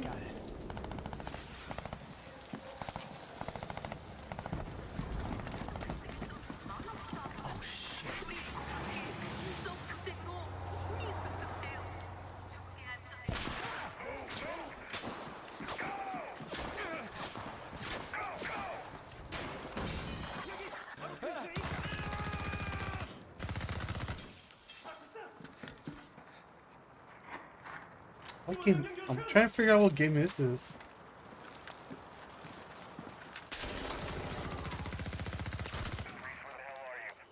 I'm inside. Get your ass to the roof right now. Copy. Please have medical. Oh, thank you. Trying to like figure out what game is this. Hey, Locker, you downstairs? Negative. I'm headed up the ladder. Going up to the roof. Oh, shit.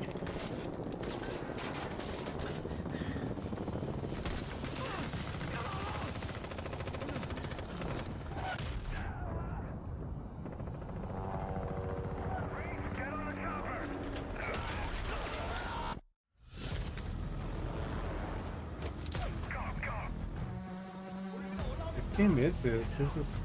I'm still thinking it's Call of Duty, like, but it's the way how this gameplay looked.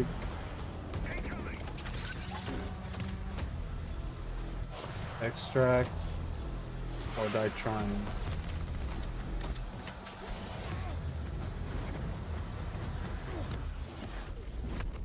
Oh wait. Oh, it is Modern Warfare 4. God damn it! I was just saying that it's like, wait, this is like giving me like it feels like Modern Warfare, but I'm like, wait, this is weird.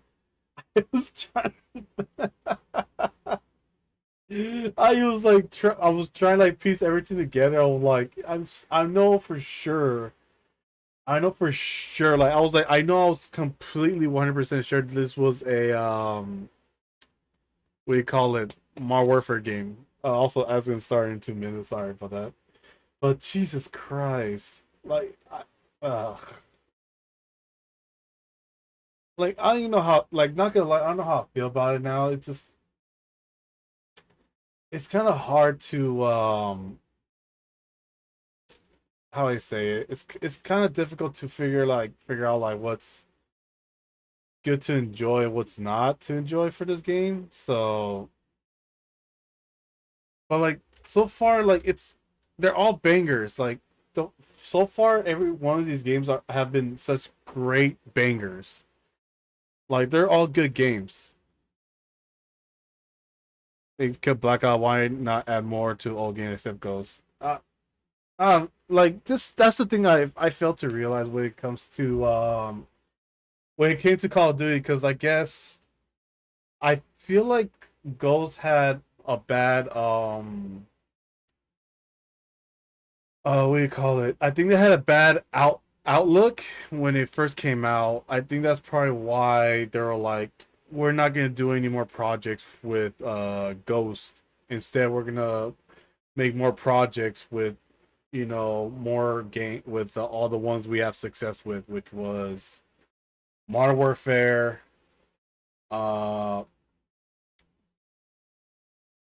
think it was just Modern Warfare. They only did more work on, and then they decided just to add a new one, which was I think the recent one they added was Cold War, because you know you had Black Ops and stuff like that. And of course like the original like 1, 2, 3, 4, like 1, 2, 3. I think it was like 1, 2, 3, 4. Then like you got like the new version of Modern Warfare, and then all that, all because of multiplayer. Pretty much, I think that's pretty much that was the thing that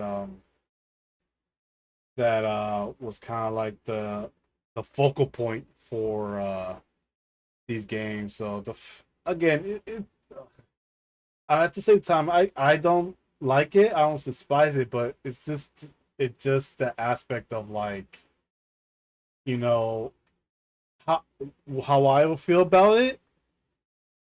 I cannot get into it because, of course, you know, I know me growing up playing, playing the Modern Warfare game, the Call of Duty games, it's always been like my thing. But like since now, it kind of like, you know, it came like because of how toxic it was. It was just like the hardship about it. So, but again, you know, I can't say much because it's just, you know, it's just a down part about it.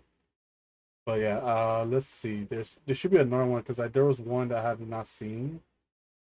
Let's see. Let's do. Also, thank you for the stream streak. 20 stream streak. Because there were some ones that I have missed. So there are some that I have to go through that I've missed that I'm gonna have to like kind of like skip over.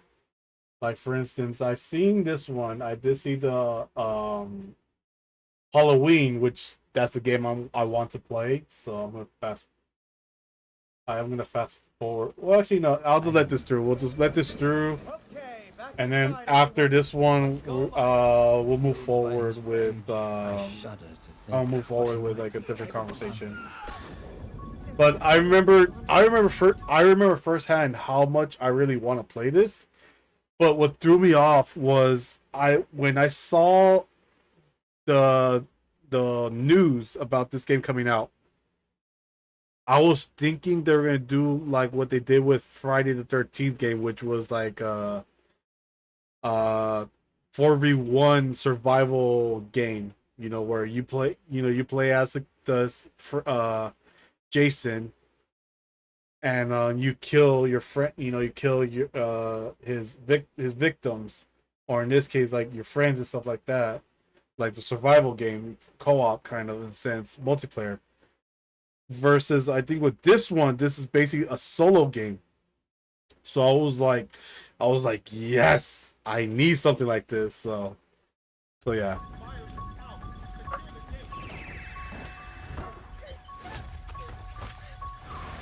I knew what would come next. And it looks so well done. It's so well done. That's what I love about this. Like this is the thing I love about this game, how well done this is. Unreasoning, relentless, evil. But sometimes I think the truth was something much more terrible. I wonder if perhaps Michael is able to actually move through shadows. So good. Love it.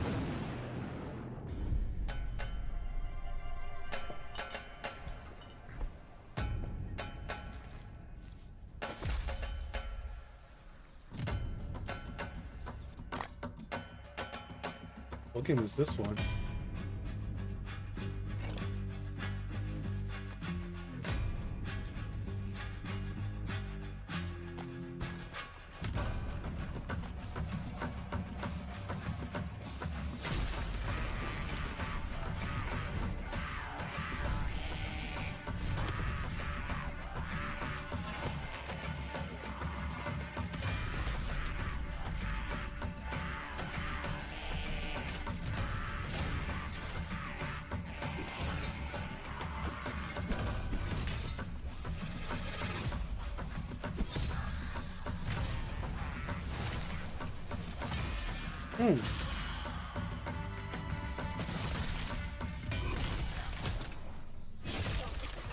Oh.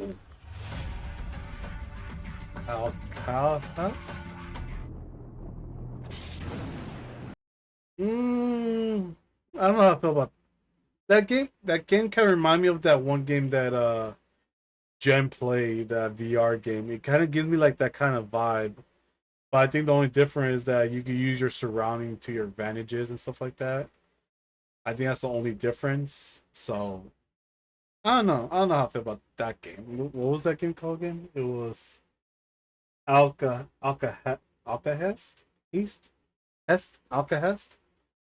It's me. You are hopeless. Oh, this is this is the one that me and Stormy were talking about wanting to play. Worthless. The Pines, because it gives off like that Why didn't you move? Silent Hill vibes. Be smarter. Why didn't you help me? Yeah, this is another game that I will have to play too, which. Good evening, Mr. Walker. How are the first few days in the Pines treating you? Oh, but you don't want to go into the forest, dearie. What the fuck is happening here? everyone is fucking crazy. Yeah. That's mine. And that also mine. And I won't part with any of it. Including you.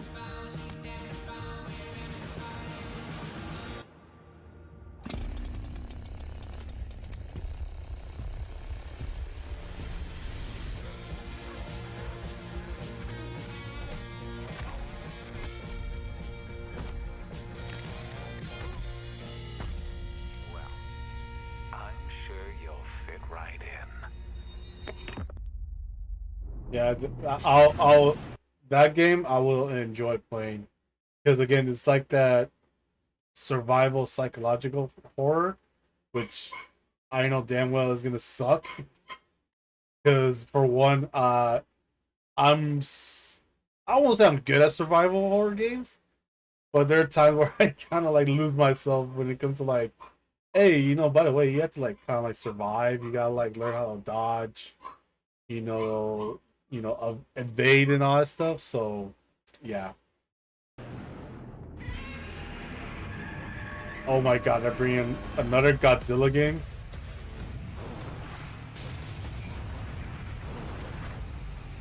Oh my god. Oh, they're bringing back the... Oh, okay.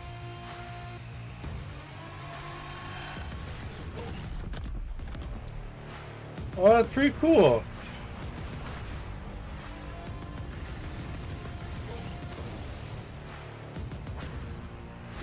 That's sick.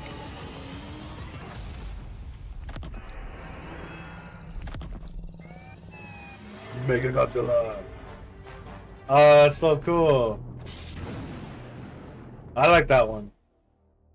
There is a space between three neighboring countries, which no country has been able to step into. And in that space, this completely unregulated city has emerged, called Port Desire. We need to make everything from scratch. And the more we build, the more things are interconnected. And if you are the type of player that you will actually stop in the shop and you will look at the missing dog poster on the counter and you will start to puzzle things together. Like there are so many little stories all over the world. Maybe it's this one. So while Port Desire is lawless, there is still some kind of order, because there's this outer nation military force in the city called the Peacekeepers. They are there to keep everything just as it is, because it plays in the interest of greater powers. But they are still at odds with the gangsters and the mayors running the city in their way. If you want to dig deeper into that, what is it, why is it, and why does this make the gardener so angry? That is for you to uncover. Environmental storytelling is extremely important for us because it allows us to tell the history of Port Desire. Is it called principle now? The city feel very vertical. No law. That means both in how you see the city, Oh. but also that you can utilize like rooftops as part of your path around. So basically, it's kind of give us like it's basically like it's kind of like cyberpunk then. Based on the way this looks, it's kind of like cyberpunk. Since it said environmental storytelling. So basically wherever you go, there's always something that connects stories together. And then like the way it looks, because it's not like it's got that futuristic style verse to it. But I know the only difference is you don't have Keanu Reeves in it to kind of like, control your mind in the sense. Cyberpunk for us is the perfect playground where we can be pretty ridiculous and over the top. I was gonna say it's cyberpunk, at the same time keeping it pretty grounded.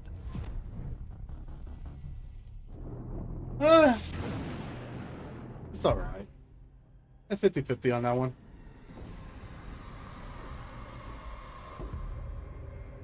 Welcome to Arkham. Oh, this is the. Oh, okay. This is the one. Of course, another game that myself and Storm would like to play as well. I forgot what was it? The Sinking Sea. There you go.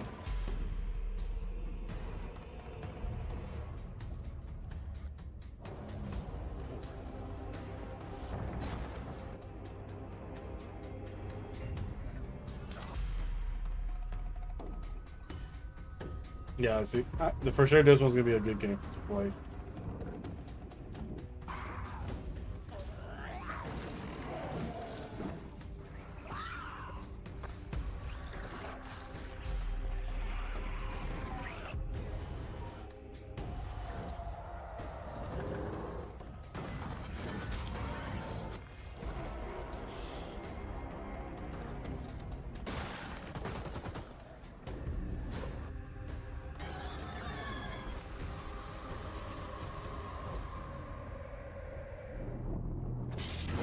Yeah, I know for sure that CQC is gonna be a good game for us to play as well. My condolences. I'm an attorney at law, and it has begun.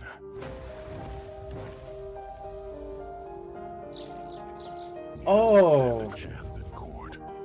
You've already lost. But there is a way out. I heard about this game. Runs daily from 6 a.m. to 6 p.m. Get on it, and you're free. Simple, if he weren't following your every move. But fortunately for you, the law is human too. He can get tired and fall asleep on the job. Feel scared, depressed, or betrayed if you lie. This is your only chance. The next train will be your last.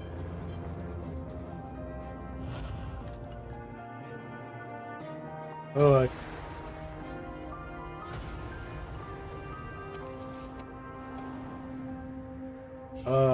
yeah, Milistonia. I don't even know how I feel about that one.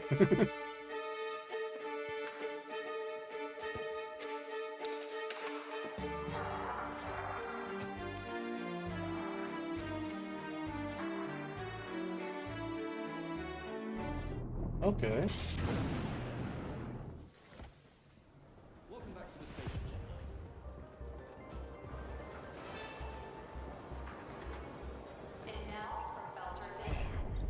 Is it better with our girl out there? Okay, the power grid's fine. Pink butter? Oh, you're back already? Wait, so you flew in on that? Well, I feel like this kind of gives me Mass Effect vibes. The news is saying there was an outbreak. HQ reported It kind of gives me like Mass Effect vibes in this sense. We barely escaped. We're on different sides of the semi-ring, but there's a protogen ship dock near me. They're looking for you. It's too dangerous to go straight through. Easy does it. The station is moving. We can't afford to miscalculate the trajectory. We got this. Otherwise, we're dead. Yes. You all right? 5 out of 5. Just a little bit more to go. You're lucky the protogen ship didn't detect you. But why didn't you go down the airlock I mentioned? Sorry, but the situation was way too hot.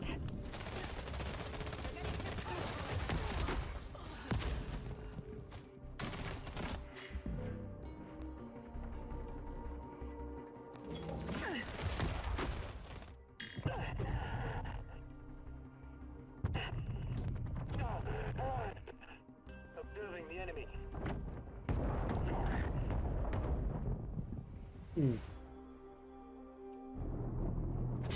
Wait, what game was it? Hold on, I didn't even fucking see the game. The Expanse Phosphorus Response? Oh, Reborn. Okay. This. Yeah. Again, there are some games that are like, that are, okay, and there's some that are not, so.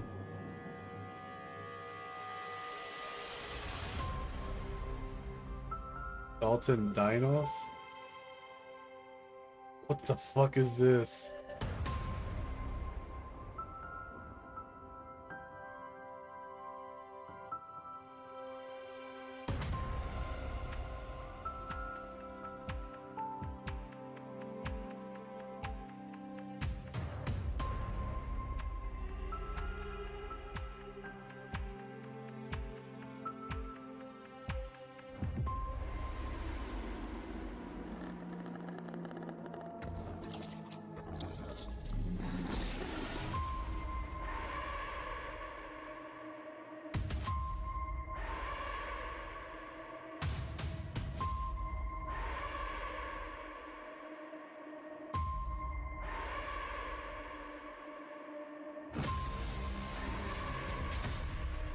What game is this?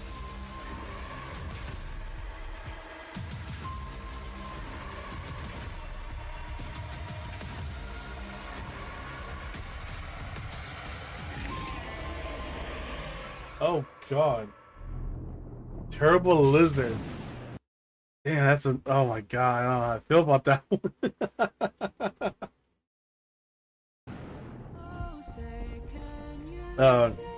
I'm good. I'm good on that one.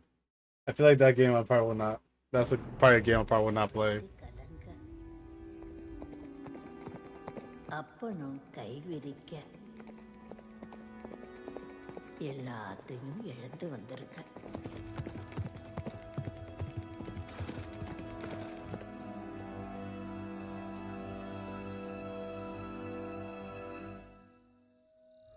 வாராசா உட்காரு. இந்த கையே சொப்பனத்துல பார்த்த கை. குடியில விழுந்து சொகத்துல புரண்டு இருட்டுல தொலைஞ்சு மறுசமா எடுத்து வந்திருக்க. நீ ஆள பிறந்தவனா?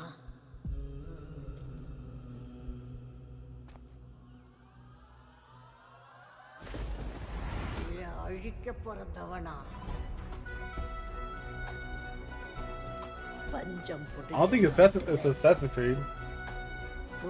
It kind of gives off that vibe though. நீ போற வழியெல்லாம் பகமொழிக்கு.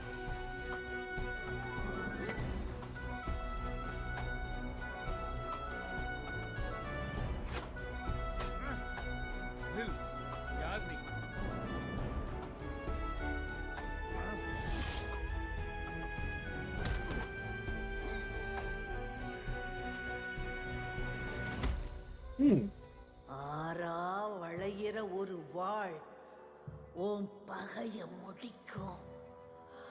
உன் உள்ளங்கை ரேக அவங்கள பார்த்து சிரிக்கும்.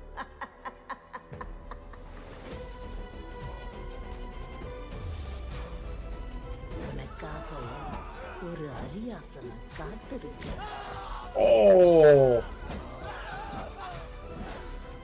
அடைகிற வழியில உன்னை அழிச்சு God damn! Oh my god!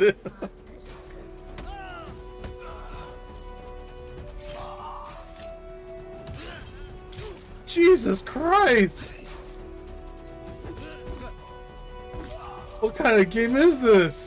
It's so brutal. குடிச்சு சுருள் வாழ்தாகம் தீந்து 1000 தலை வாங்கி மகுடம் சூடி எல்லாம் முடிச்சு நீ அரியணை ஏறும்போது என்ன மிஞ்சோ ராசா?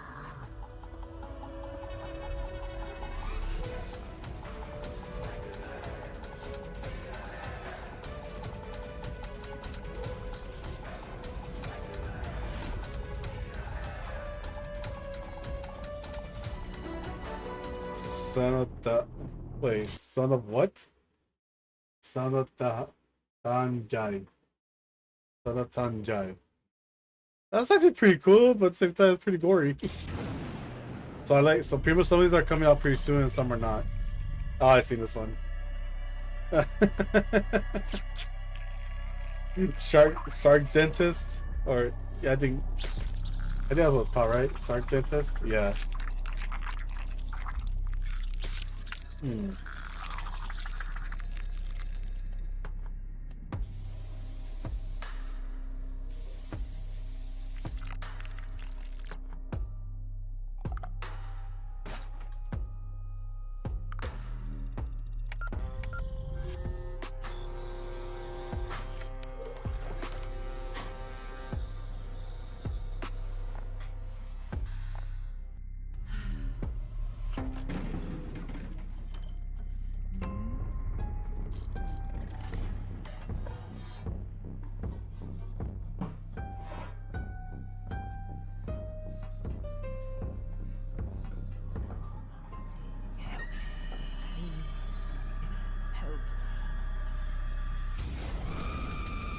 Oh god.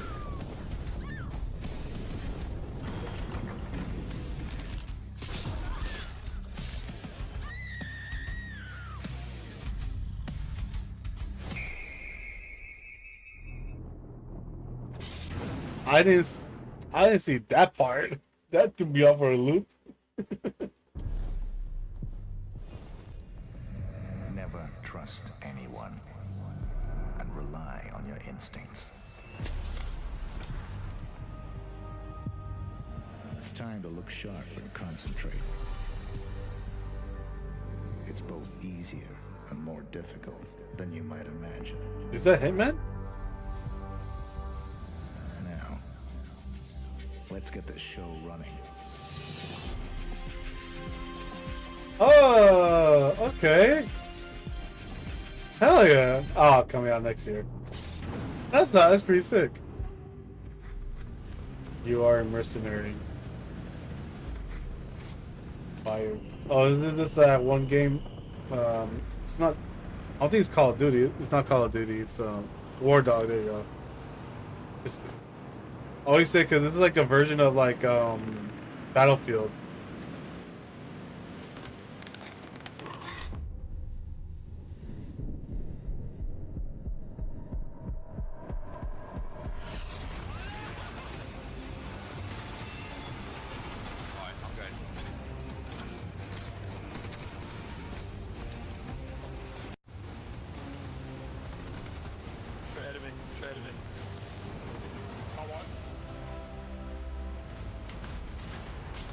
This one seems pretty okay, but I feel like it'd be too much to deal with. Be someone like lots of crazy shit to go off on, you know?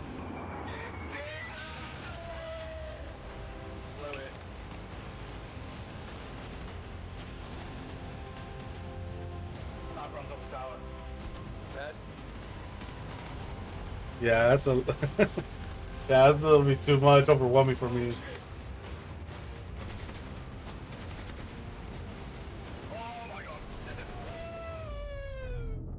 Yeah, no, I'm sorry, I can't.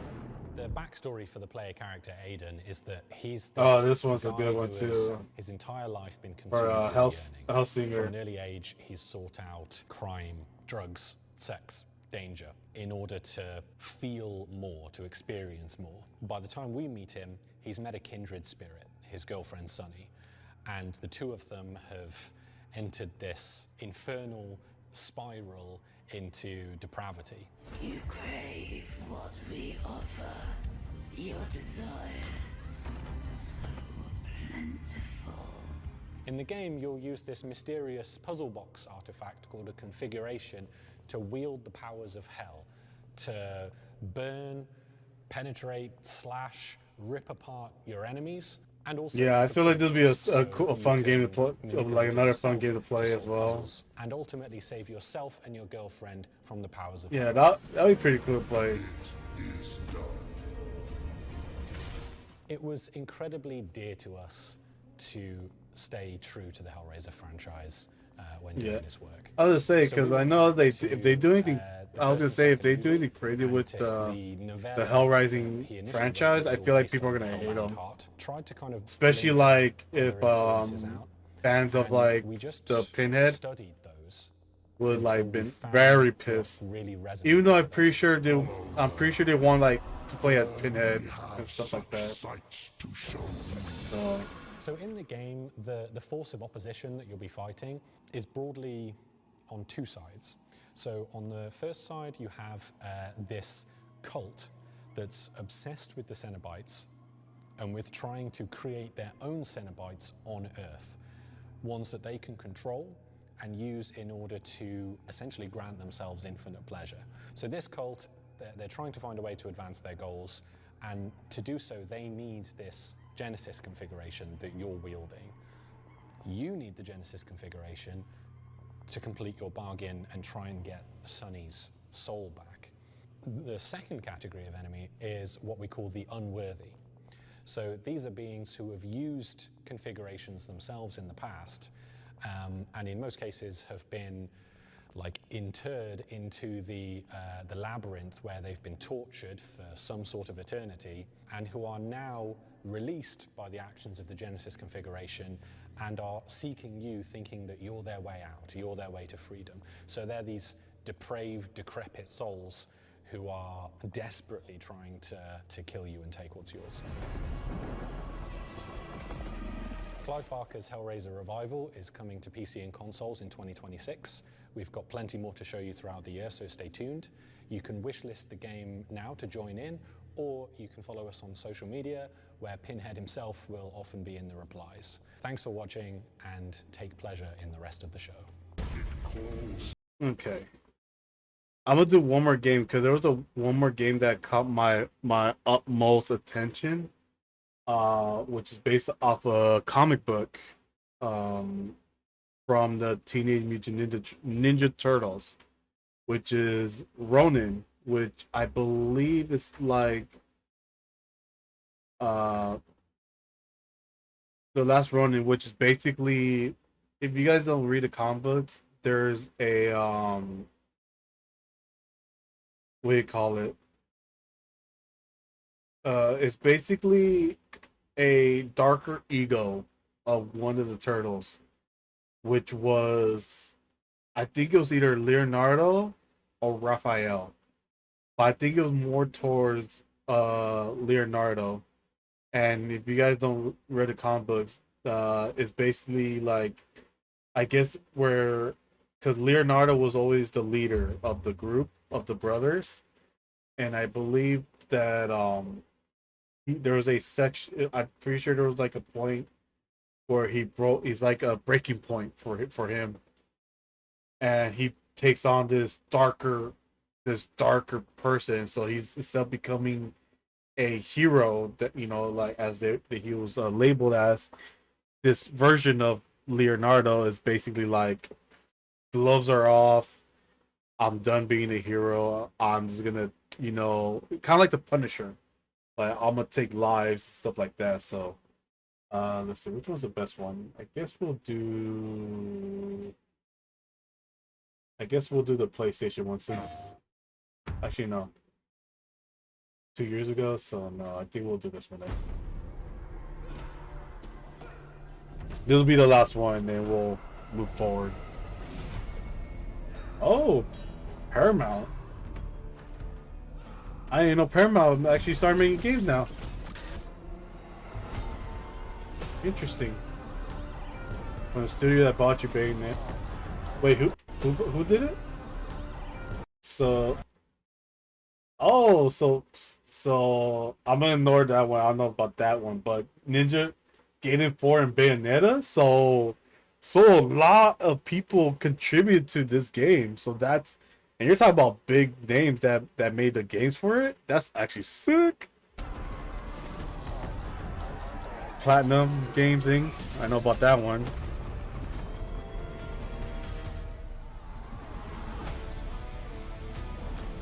When all that remains is vengeance.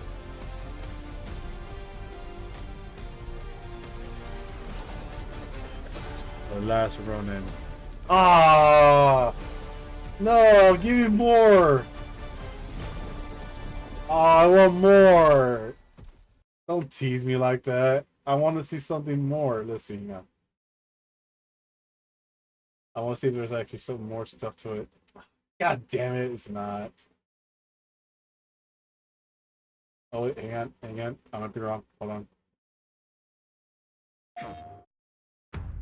Hey, I might be wrong. Let's see. Okay.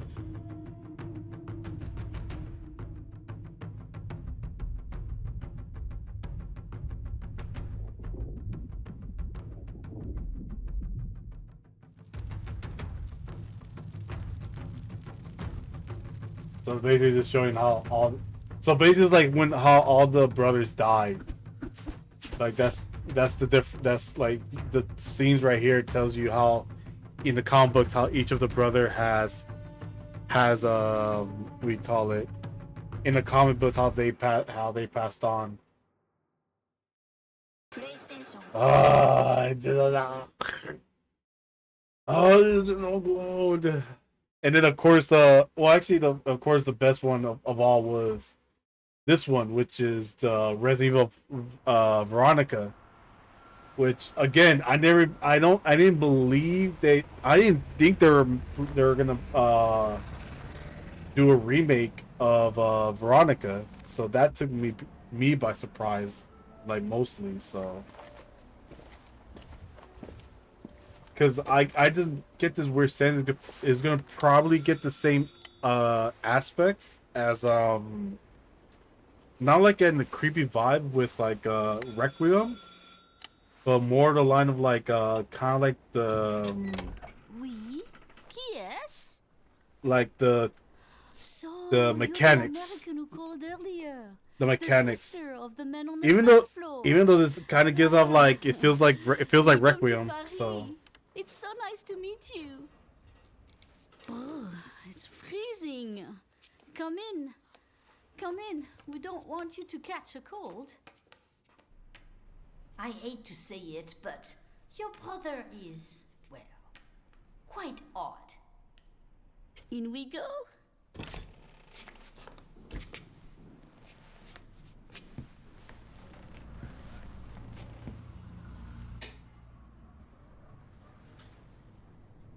Oh là là. Mais quelle pagaille. He's made such a mess again. Think, I just cleaned it up a week ago. It's like a boulder rolled through here. Huh? What? Ah, the delightful biscuit. I'm sure he won't notice if we help ourselves. Oh, I'm so sorry. It must be the maintenance man from this morning. Won't be long. I'll bring some nice coffee to go with the biscuit. okay, Nana.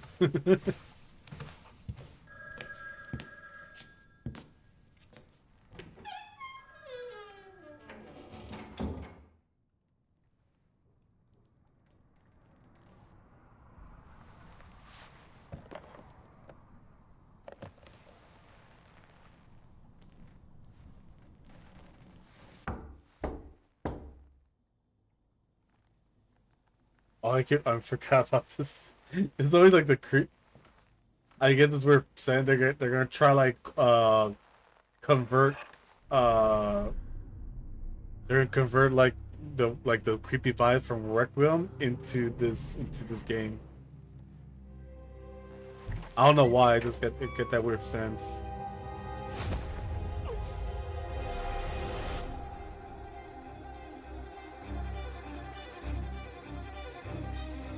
I mean, the way it looks though, I would be surprised if they did convert it. Like they remake Veronica, but in a Requiem kind of style. Which I believe it. I think this version of Resident Evil is gonna be coming out this year. No, next year I believe. I think it's next year. Don't move, Claire Redfield.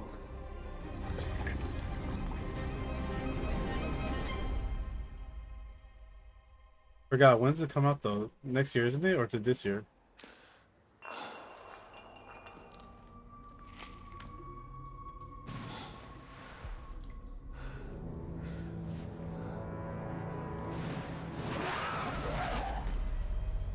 Okay, next year. Yeah.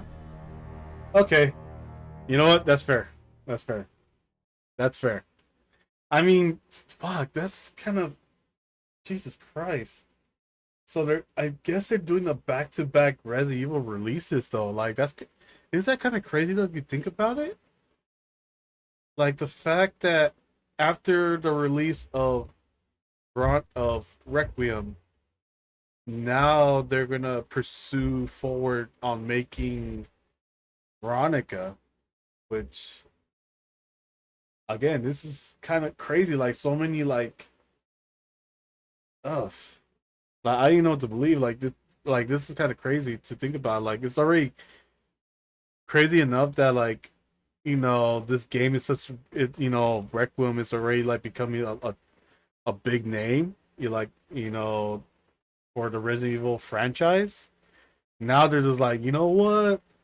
We gotta bring something back. So I was like thinking, so they're probably thinking like, we gotta bring back Veronica, I have heard they are doing back to back releases of Resident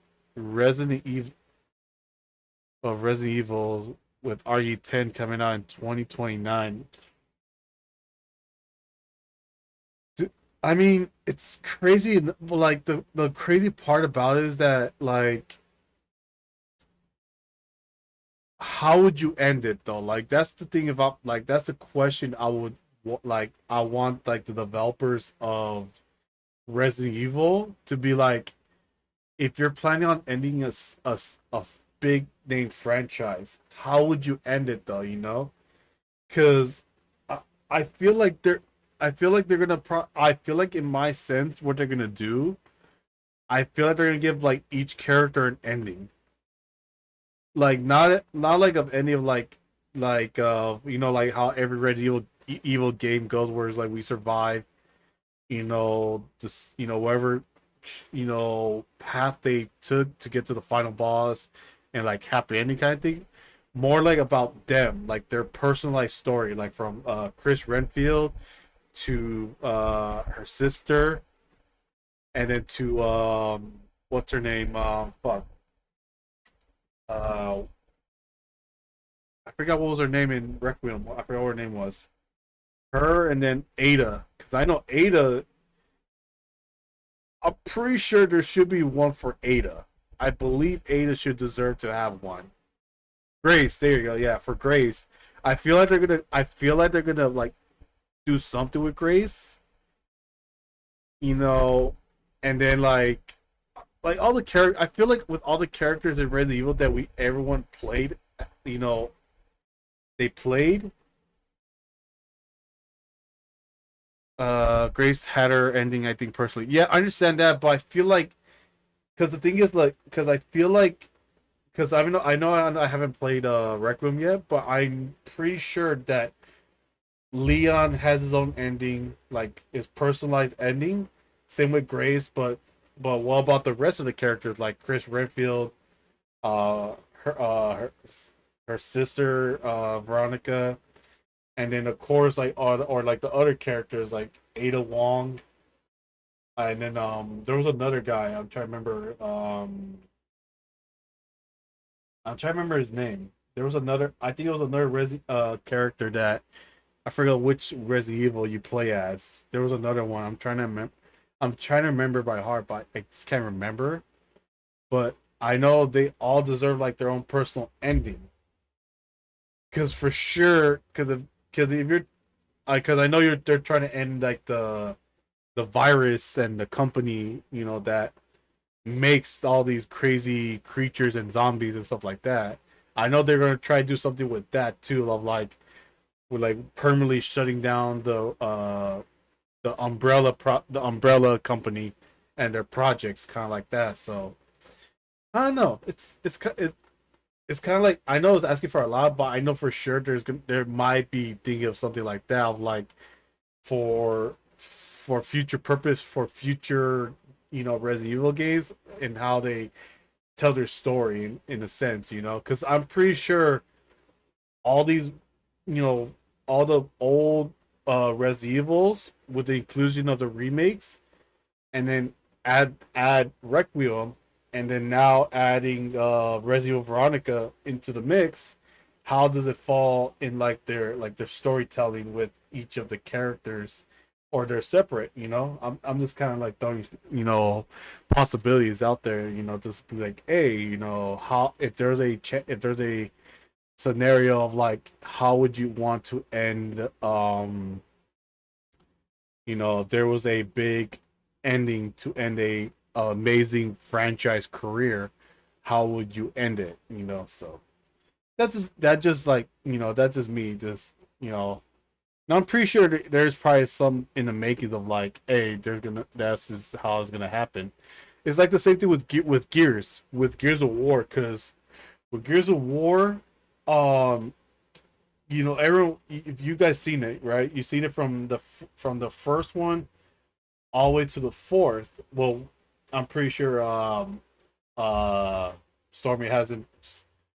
I know eventually we're gonna play 4 and 5, but I know after that there's gonna be the E Day, which was basically the beginning, like the beginning of, you know, what led to the Gears of War franchise. right after that, so yeah. But I think there was this old saying goes where like if you want something to end, it's like if you want to end a story, you gotta start from the beginning. Kind of like retrack on the journey from from the beginning of the journey all the way to the end, if that makes sense. So, but yeah, lots of crazy. Like I said, it's crazy shit. Like so far, like with the showcase from Xbox, lots of games are coming out with the remakes, or one upping their remakes to Persona 6 coming out next year, a revival from Persona 4, and like all these crazy games are coming out next year. And then of course the games are getting like a little upgrade, or getting little tweaks, are coming back within this year, or releasing this year. It's just all these crazy shit going on. So but yeah, I'm gonna take a break. I'm gonna take a little quick break, use the restroom and stuff like that. So that way it gives you guys a chance to kind of like stretch your legs out, get some water, all that stuff. And once we get back, we're gonna move forward. I'm gonna move forward with another topic that's kind of like relatable with all of us, but I know it's kind of in the hardship of it, and that makes sense. So, but yeah, but let me play the music, and I should be back. Hang on. Hold on.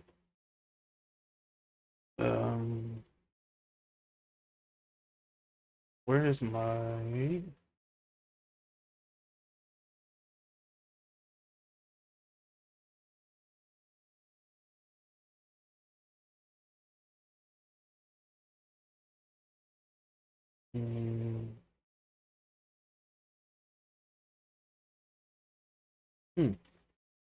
You know what? I'll be right back.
Alright, I am back, guys. Okay.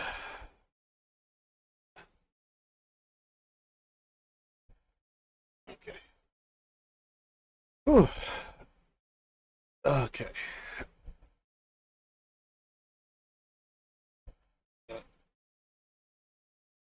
Luckily, I was able to play everything else, clean out my system, and all that stuff, and yeah. So yeah, what's kind of funny. Like, I was kind of like thinking myself. I was also like kind of like thinking while I was like this doing my business stuff like that. I was just like thinking like, damn. I was thinking what Smokey has said. Smokey it would kind of made me laugh a little bit in the sense of like how so many games have came out and stuff like that, and it's it's basically gonna leave a dent in, you know, basically myself, like, in not only my wallet but and also in Stormy's wallet too, because of how many because of how many like so many good games are coming out this year, you know, and it's crazy. Like, it's crazy to think, like, to even think about, like, there's so many well good games that are coming out this year, you know, from each console, by the way, to let you know, from like the, well, actually for both consoles pretty much, for, you know, for Xbox, PlayStation, and of course on Steam. That's this this crazy, like, the crazy aspects of all these games that are coming out, you know, within this year. It's mind-boggling, but at the same time, is like is at the same time, like, I shouldn't be surprised as well, because it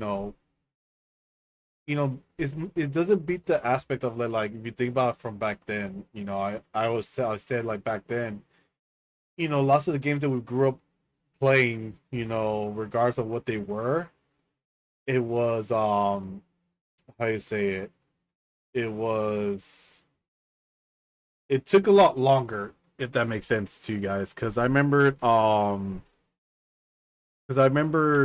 like, what was it? I'm trying to, like, remember a game that I remember wanting to play for so long, but it was like that anticipation of, like, I want to play it. But I know it's gonna take a full year and patience to play it, which was, I believe it was, I remember I wait for two games every year. One was Call of Duty War at War, and then Call of Duty Black Ops, the original Black Ops that came out in, I think, in 2007 or 8. Maybe, I think it was 2008. I think it was between those 2 years. But I remember I remember day like it was yesterday, where I remember I pre-ordered it. I went to the GameStop near my house. I pre-ordered it. You know, I think I pre-ordered I think the second to last, like, the basic. No, it was basically to own the game, just to get the game in general. I didn't know nothing about the, you know, like, those collective editions and all that stuff, right? So it's just funny thinking about it now, because I remembered it was a school night too. Like, it was during, like, a school night, right? I I'm trying to say this without laughing, but I um I got the game, and two of my buddies decided, like, hey, let's go to GameStop and actually wait in line to get the game. And I think what it was it was what day was it? I'm trying to remember what. I was trying to remember, like, what day it was, because I believe it was, like, on a Friday. Maybe I might be wrong. It was either Thursday or Friday, and I remember we were there. There was, like, a small line, and just so you know, like, if I were to describe it to you guys, like, how where was, like, our when we waited for the store to open to get our game. It was basically got, like, think of this kind of like this room. Like, think of your own room, right? but think of it outside. It was like that big, but a little bit more wider, right? And outside, you had the front door, and then where this area was, where this store was exactly was, there was a door, and if you walk to your right, yeah, you're right. You there was a street because it was in the plaza. Just as you know, it's in the plaza, and right there's like a little street where the cars come in and out and stuff like that. And there was like a baby sidewalk on there. That we stayed like if you turn the corner, there's like a wall right there. We were staying literally waited like 4 to 5, maybe 6+ hours for the store to open while it was warm and it got super cold and we were freezing out there just to wait for them to open their doors and then we could get the game. And oh my god, what made it crazy? What makes it look like? I think because we're like I said, we were young. It was just like that moment where at the young age, you don't think as much. You're just more excited of like once you get the game, you're gonna play it right away. And the funniest thing it was, as soon as they opened their doors, like after those, after we all waited patiently for it, got our game, we drove back. At we all separately drove home at the time, and then we just literally not even like got home and slept. It was like as soon as we got home, we messaged each other saying, "Get on, let's do it." And we're like, "All right, let's do it." And we just start like it's kind of crazy, but like it's just kind of like that mindset of like as a gamer, like you'd be willing to far and wide for whatever game you're anticipating and wanting to do and stuff like that. But I think it was more of a but I think what kind of was kind of like the awesome moment about it was kind of like the friendship I had with those guys where literally um took that initiative out of my comfort zone of like doing that, because again, not like I'm like those type of people where it's like of like I would kind of like question myself like, will I be willing to do this kind of thing? I'll be like yes, but then sometimes I'll be no, like kind of like no, I'll be like kind of like debating with myself, if that makes sense. So but is the fact that it was the fact that like I decided just to say screw it, and I did with two of my buddies, just to go to, like I said, just to go to a GameStop near where we lived, and to just wait out so many hours just for a game. It's kind of crazy like to think about it, but but if I were to relive that again, I'll kind of like tell myself like you're the most dumbest person ever. You should have just went home and just wait till the next day until they have like more copies and you could just present it with your receipt. But my inner child, my younger self, and then like my determination of like just wanting to play it, it meant a lot. So it was kind of like crazy. It was kind of crazy. So yeah, I can't even get mad at that. But I think to kind of like fall into this next category of it, it kind of like doesn't need any explanation about it, which is basically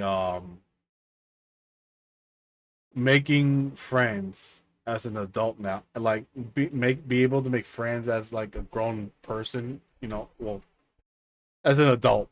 Let's make it simple like that. As an adult in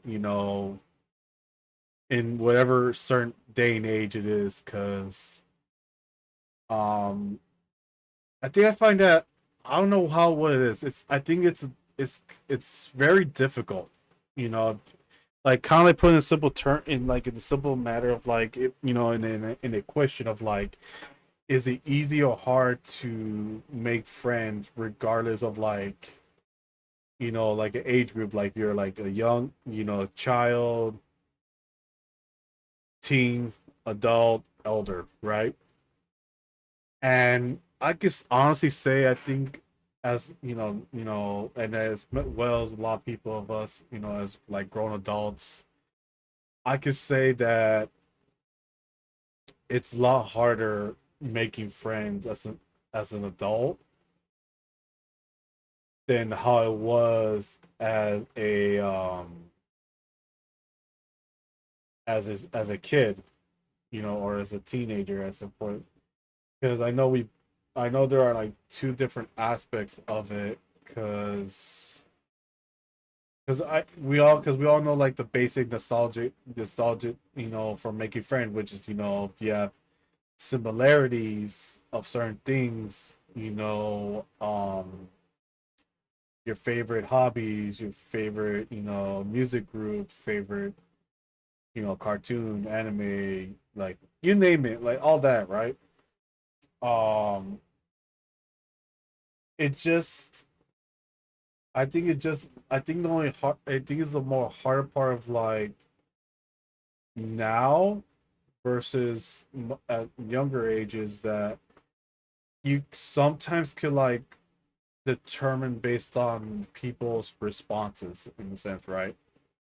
Like, if you're like in your preteens and teens and you were trying to find people that have similar interests with you, and if they give you like a different answer that doesn't it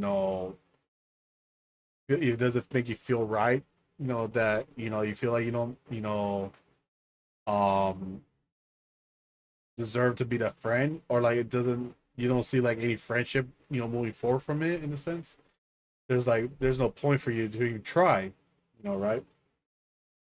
Versus with as an adult, I feel like depending how I think with as an adult, I think it's mostly depending on how you like your actions, and then of course your words, how you say things in certain aspects or certain situations will determine like if you have deemed worthy of like that step of approval from another person. So kind of difficult, like because of course at the same time, while you're trying to get like improvement as well as getting that that approval of like a friendship with another person, you also gotta realize as well, like there's like a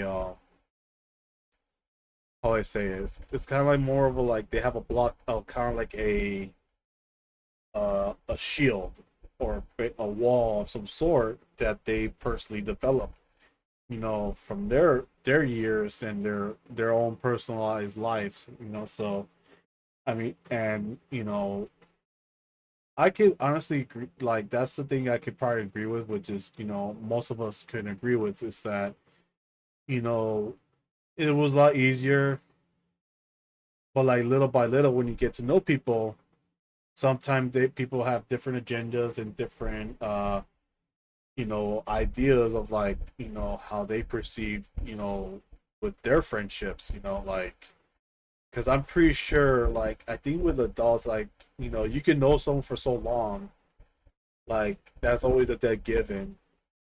But there are like people, they'd be like you know like they can have like multiple friendship, right? Like let's say for example, like if I had a friend that I've known for so long, yeah, that's like a mandatory thing, right? Versus a guy that I barely know, like barely got to know for like at least a couple months, almost like just barely a year, let's just say. But I just feel like this person was like, it could be like as true to himself, but then at the same time as brutally honest as he can be, and it kind of earns that like that respect, that like, hey, I seen you deemed worthy as a good friend, that you always would look out for my back, so like and I think a good example might be, with that, like just with that in general, like um with myself and like Gemini, or actually no, rephrase that. I think, yeah, me and Frost Knight. Me and Frost Knight, we barely, like, I think we knew each other for not that long. We only knew each other for like a good probably 1 or 2 years, baby. Because I remember knowing him. I remember like in the beginning, was barely to know that guy from an introduction from another friend that introduced me to him. And for some reason, we automatically clicked. But at the same time, it was just more the line of like, you know, of you had to be like brutally honest with people, because sometimes there's always like that type of friendship where someone sugarcoats the other and doesn't help you, like, like say your head straight, if that makes sense, like kind of like knock some sense into you, and I'm pretty sure, I'm the type of friend where like I'll knock some sense into you if there's some sense of hey, you have to get your shit right. You have to like understand the concept and understand your situation and stuff like that. I'm trying to help you as best as I can. Will it be brutally on? Will it kind of like be violent? Not really, but like if it helps, get get your head straight, then it should, it has to be, because sometimes, like, all the soft, like being soft and stuff, like, treating like a person soft, it kind of would give them like the wrong impression of like, you're like, you might be just my friend, but like how you're what's how you say it, how you're contributing to like help me as a friend, so it's along that line. So like, it's kind of hard. That's why it's kind of difficult, because like you're trying to you have to like understand, people's emotions, the way their ideas are, the way they express themselves, and depending on how they react to a certain thing, no matter it's like conversation or like some altercation or something they see, something like someone said about them, and all the little things and stuff like that. Versus when like someone he knows tells them straight out of like, tell them what their wrongdoing is. Some people will actually. That's also another great thing. Some people cannot take the critique or like the harsh honesty from people, because some people get in denial about it, or some people are acceptable, are willing to accept the fact of like, like you're telling me straight out your brutal honesty about me as a human being, what I'm doing wrong. I respect that. And and there's also times where people are grateful to be like, I'm grateful that you are a good friend and you are always looking out for me. Like, that's always the thing, versus like some people will be like, it's like, I like, you're cool, you're my good friend, but I don't want you to step, like kind of like step that boundary of like, going a little too extra, if that makes sense. So it's kind of difficult. Like I don't know, like throughout the times in my of course my 31 years, learning, and I'm still learning to this day. As I get older, I just, of course, I just find it like it gets harder. I feel like, in a sense. Also, thank you for hydrate. I just feel like it gets harder and harder, because when you try to like develop such friendship, there are certain there's also certain aspects of like certain people have their own core group as well. Like, that's another thing that's also uh that falls into like the tough shift of like trying to like make some friends, right?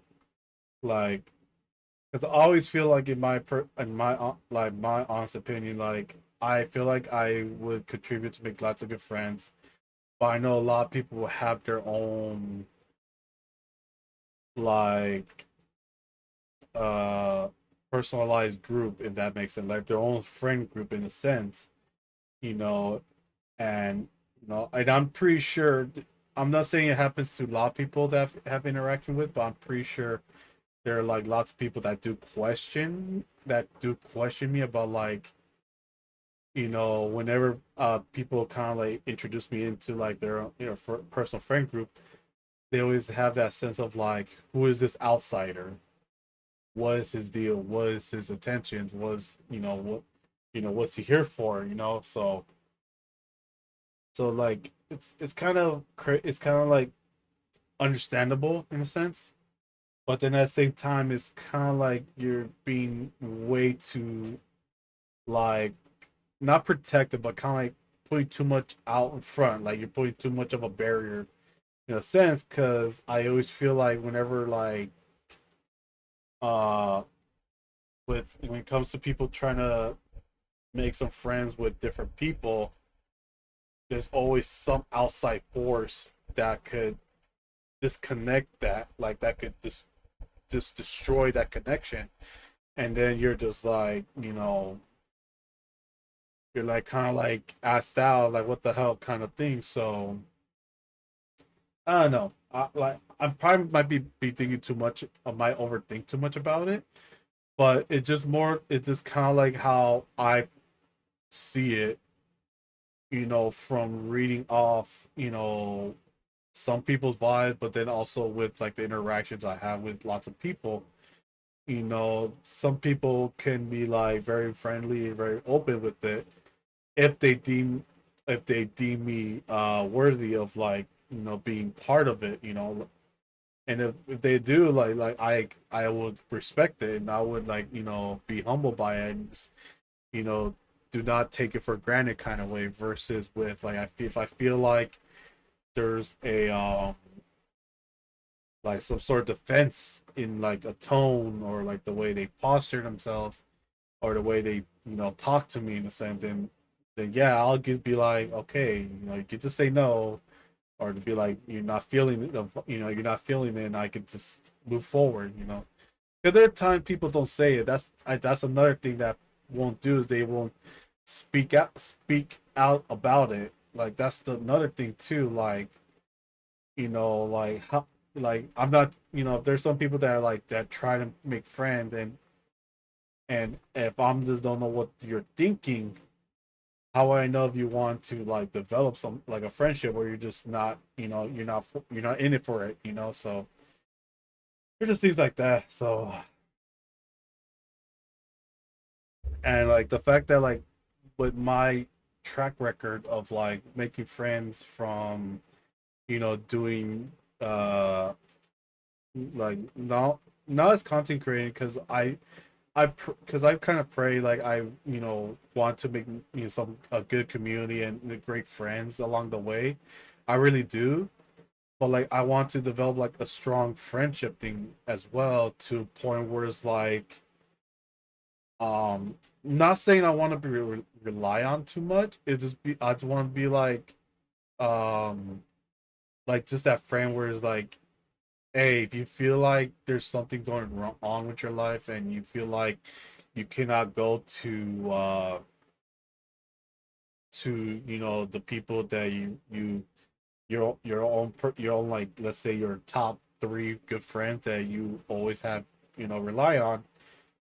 No, I would be okay with it. I don't care if I'm plan Z. As long as you go out of your way to reach out, and I'll be willing to give you my full attention, not to gain from anything. That's the like I know, like that's the thing, because I'm pretty sure a lot of people, I'm not saying a lot of people, but I'm just a biggie an assumption. You could call me out on it if you want to, but like I'm just here just to make people feel good, make people feel relaxed, feel comfortable. You know, make you feel like that I was like that one friend that you're missing from like so many years, kind of deal. So that's all it is, you know. Like, you know, but again, we all have our barriers, we all have our boundaries, we all have our, you know, our set core of, you know, people we value and we call our true friend, you know. So in it could go and it goes both ways too, because like I said, I made my sort of friends from playing softball, you know, on the field, and then of course a little bit off the field, but as well as, you know, with Twitch, interacting with people, interacting with, you know, the streamers and stuff like that, hoping to just gain that spark of like a good connection along the way. So it's just things like that, you know, like, and if people do appreciate like my honesty about it, then hey, you know, pretty much kind of, it's like I'm kind of telling myself I'm doing the right thing. You know, I'm respecting people. Like, I'll be really honest, but at the same time, not going too far, so that way I'm not, you know, kind of like make them feel uncomfortable in a sense. But like, if it needs to be talked about, like, you know, don't be afraid to talk about it. You know, tell me if I make you uncomfortable in any way, or what things I say make you uncomfortable. Then speak your words out. That's the only thing I can say is, you know. So, but yeah, I'm just kind of like grateful that I was able to make some good a good amount of, like, not saying a lot, but like I'm just like kind of like making a good amount of like a good adult friends, you know, because I'm pretty sure it's because most of the time I know like lots of the friends, the people I've interacted with that, you know, that became my friends and how they became friends is kind of, you know, one-sided, or it's basically like they share like a common, you know, thing, you know, whether it's like, you know, interest or like trauma, or they've known each other for so long. If I think that was like the categories that would indicate, like, at least for like adult, like either elder adults or like young, you know, mid adults or younger adults that are trying to make friends, you know. So it's kind of like, that's why I say like, it's not, I don't say it's deemed easy, but if you believe it's easy, then by all means go right ahead. Like, respect to you, because, you know, I would love to be that guy where it's like, you know, people could be very open to me and be like, you know, I like this guy, I respect this guy. I seen him, I can see him being a worthy friend, you know, to like the person themselves, you know. So it just, you know, it's a lot, it's crazy stuff, you know. Like, you know, I always do my best. Like, me personally, I always try my best to like gain that friendship. Like, I always wanted that stamp of approval, you know. And I know it won't come easy. It doesn't come easy to, you know, for myself. But I just know, like, if I could do my best to make people feel comfortable being around me, or me being comfortable around their, you know, their area, then that's a win for me. You know, I don't ask for anything for a lot. It just, you know, I think it just falls into that category of like wanting that self improvement. You know, from, of course, um from my personal eyes, trauma of like wanting that approval. You know, like, not in the sense of like notice me kind of thing, like look at me kind of thing. It's more the line of like, do you accept me, you know, as a part-time friend kind of thing. Hopefully I get to uh prestige as, like, you know, a good friend, you know, stuff like that. So that's all it is, you know, because I've there are times where I've talked to, you know, people and talk about, like, you know, the things that are like I can relate with, and, you know, it doesn't fall into place, and it doesn't feel right, of like, oh, they don't see me as a friend, and, you know. And I know a lot of people will get bummed out, and I know I was kind of like that too, especially in my young age. It just kind of sucked, and it kind of like led to a point of like kind of like self deprecating, and like kind of like tell myself like I don't need friends. What do I need friends for? Like friends will never look out for you and stuff like that. So yeah, it's the difficult part, and then of course when you grow up, you just little by little you build your barricade and stuff like that. And then once you do encounter like that one person that has like the qualities of like deeming themselves as a good friend, as a possibility of a good friend that you truly deserve, you feel like you want to take that chance, but then you kind of like second guess yourself of like, nah, no, no, no, no, no, I don't want it. No, I don't feel like it's not legit, it's not true and stuff like that. You know what I'm saying? But sometimes you gotta take the risk. Like that's the thing about when it comes to making friends, especially at our ages, you have to gotta jump into it and kind of like have to learn with the whole vibe of certain individuals, because again you might believe they don't you know have the demon qualities of it, but then whenever there's something that does catch your interest, then you can't help it but be interested in it too. So that's the thing.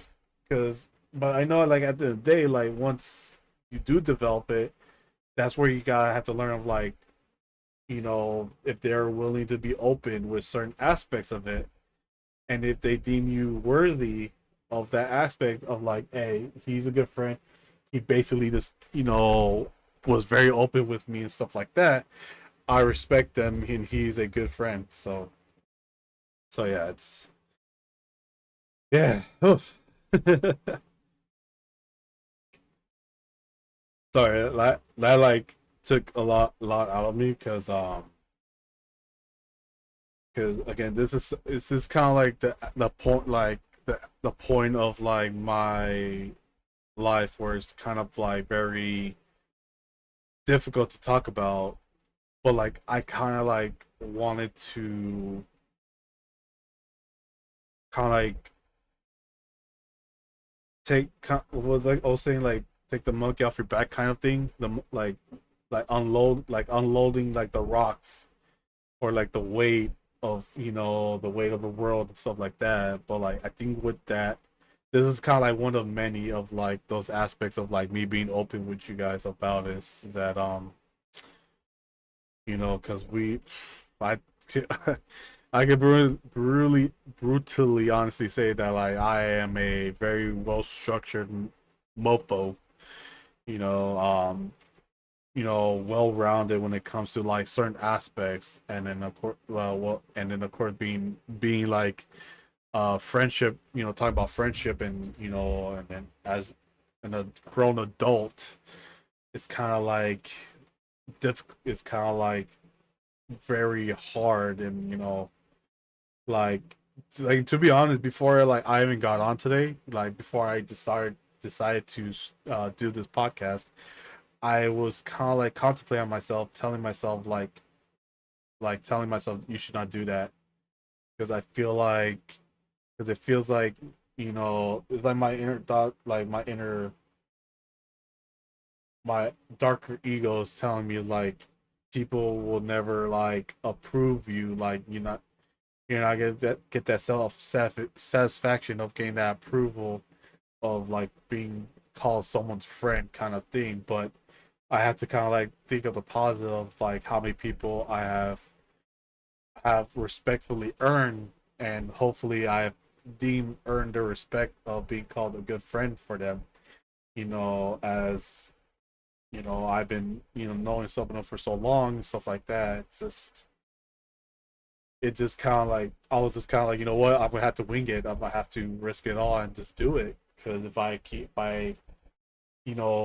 take a split second to wait patiently, then what's the point of me even like being open with like certain aspects and stuff like that? So Oh yeah, that's good.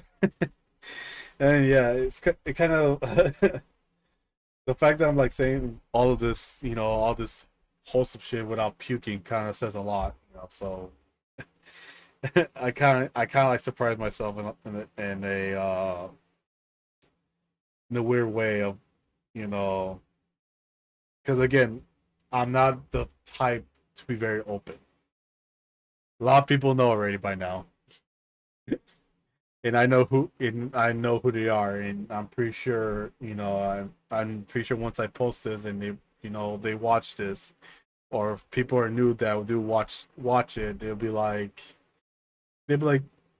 I know some people are gonna be denial about like, nah, I'm like, I can see it from him. He probably isn't, but I know some that do probably have an open mind and do have like a understanding of what I'm coming from. They don't have to like me, like I said, they don't have to accept me as a friend, but as long as they do respect, because again, this is always in the line of like of respect. That's always, that always falls into like with a good friendship is always that as long as you give each other that good friendship,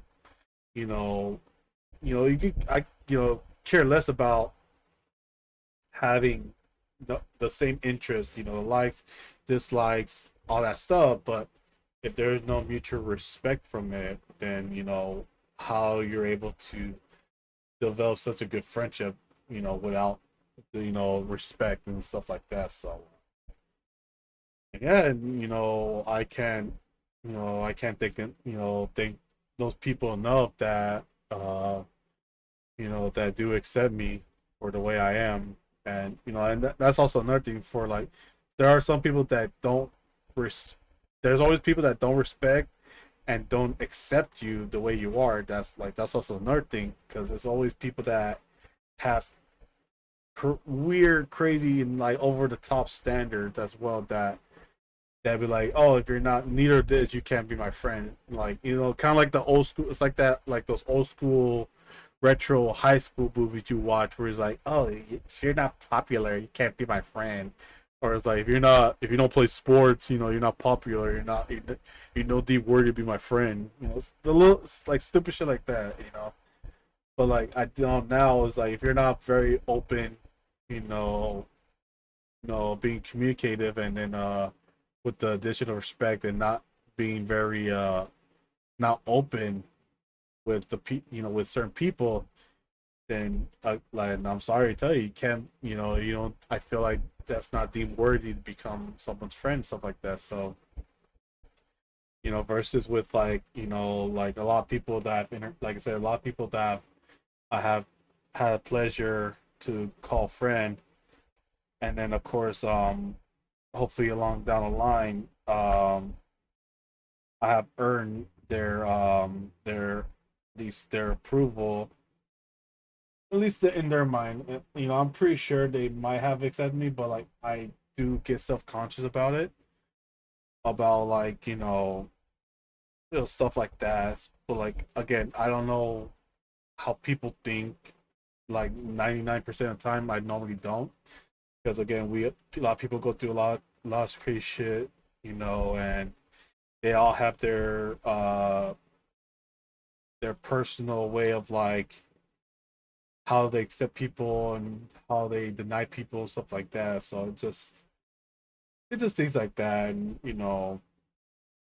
it just, I don't know. It's kind of difficult for me to say it, because like it's like I have ways to kind of like say the words, but like there are times where kind of like I'll try to say the right thing, but I know it doesn't come off the tongue properly.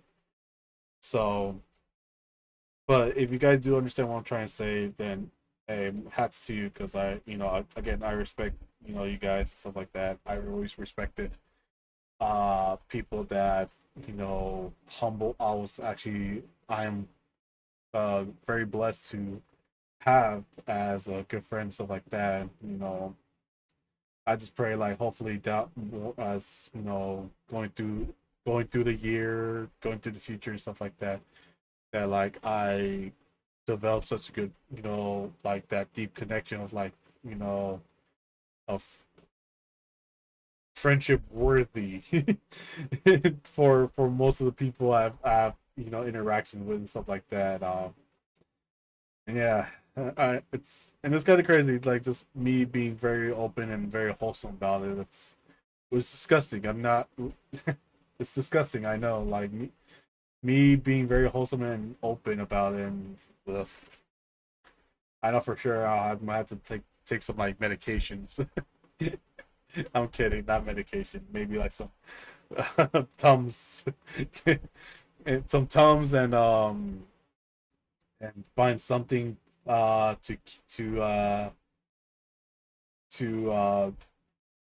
rejuvenate my black heart. I'm kidding. I'm kidding. I do have a heart. It's just probably black because of it's slowly turning colors. It's slowly changing shade colors to red because of how wholesome I'm being right now with this me being open and stuff like that. And not black because you're dating me. Fair enough, fair enough. Well, it's in the middle. It's right there, you know. But when it comes to like some, like I said, when it comes to like me being wholesome and then like of course like having such amazing friends, it's kind of like, you know, it's kind of like that sense of like it's kind of like the sense of like you want to believe it, but then you want to deny the fact. So, all right, Grinch. First of all, I said heart, not heart like this small of a heart. You're crazy. I understand what you're saying. Like I said, even though I'm still a newish community member, you'll always be a friend in my eyes. Your openness and honesty hits harder than anything. I will have it back the best I can. Yeah, I truly appreciate it. No, I truly do. Like I said, I always appreciate like people like that's always the thing I always said. Like if I always kind of like this was kind of like a weird question. Like this was kind of like a weird aspect. I always kind of ask myself this personalized question, which is kind of weird. Like thinking back at it, I always tell myself like, if you were to become famous, this was the question I told myself, which is, I'm not sure if this ever happened.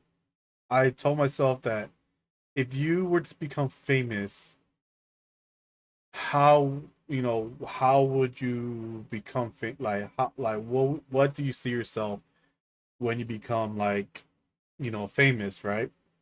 And funny enough, I kind of like thought about it like very hard about it.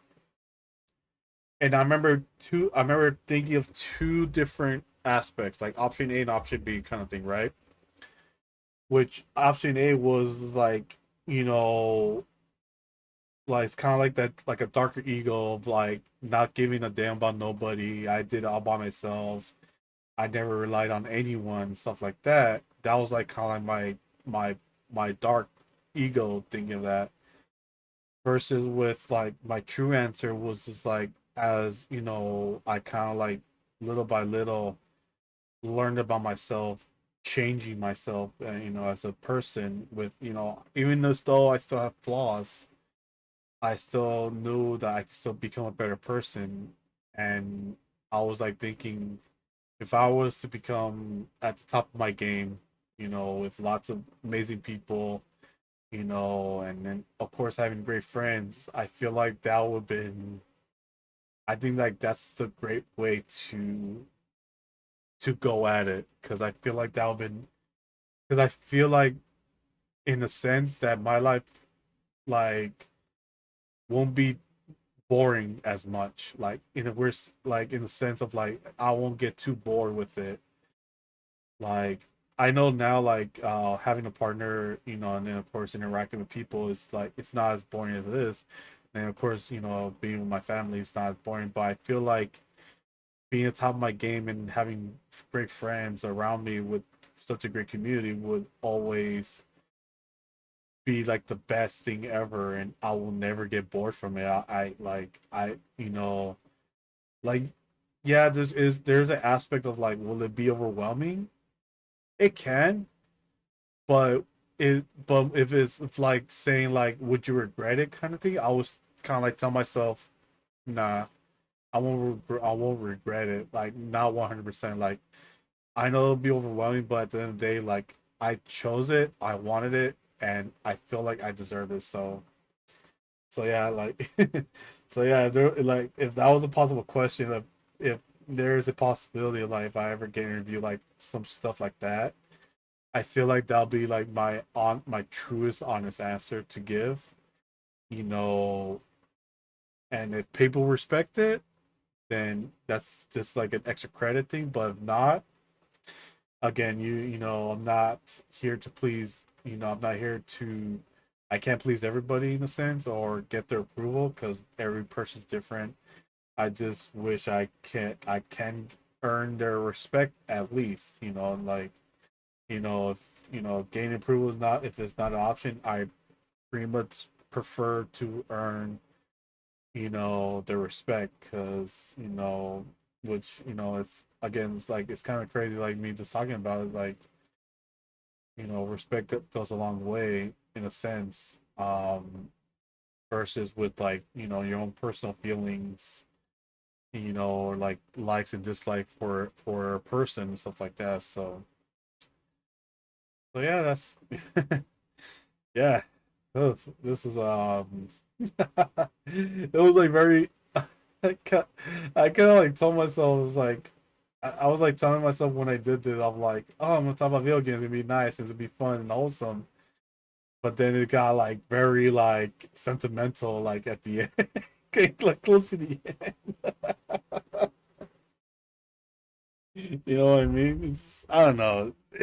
It's just, uh, it's just things like you know, it's just things like that where you know it's just you gotta just take it and like it in the sense you know like people always tell me like with like compliments I gotta learn to take it and like it even though it's a step it's kind of like a stepping stone, you know, it takes time, you know, it will always take time.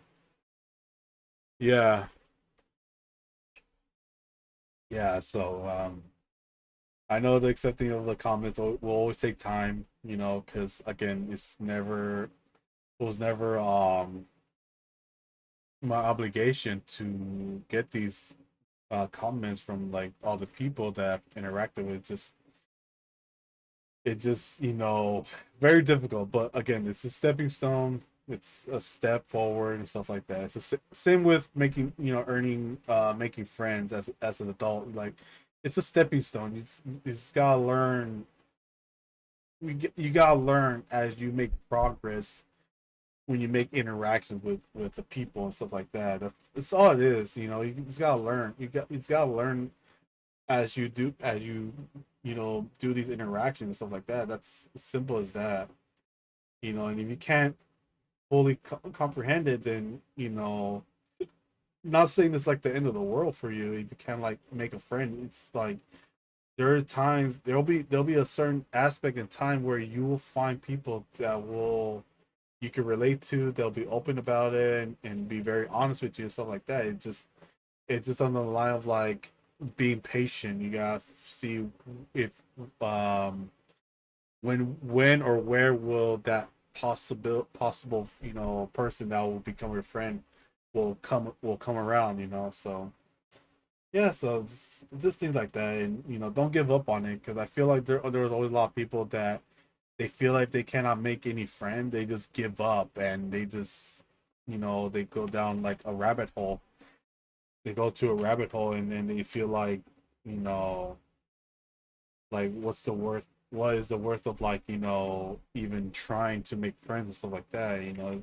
That's the thing though, you can't give up on it because you'll be surprised if some you know someone goes out of their way to you know willing to help you, you know, and relate to you in any way, aspects, and you always need that person to kind of like give you that lift. So yeah, I think that's like a good way to kind of like end this good podcast. You know, like lots of things were said on this, like a lot of things were said, on this podcast. You know, from of course both of my categories that I've discussed, from my video games, as well as of course the topic of just like friendship at a certain age group, especially us as being grown adults and stuff like that. But like, you just, we all learn. We're all human beings at the end of the day. I think that's the thing, that we all are human beings at the end of the day, and we gotta have to learn. Even if we're like barely learning about it, we just gotta learn. Simple as that. If you cannot learn from it, then you're doomed from the start. Or better yet, not taking initiatives and being very open or very communicative about it. Because again, a lot of people are different. You just gotta like feel around your area about it. Like you got to test the waters of it, and you gotta like jump in to kind of see what you're working with at the same time. So. But yeah, again, like I said, this has been a great podcast. And oh, Stormy, I forgot to let you know. I feel like we're gonna have to talk about finances financially when it with these video games this year, or possibly next year, because I feel like me and Smokey has similarity when it comes to our financial.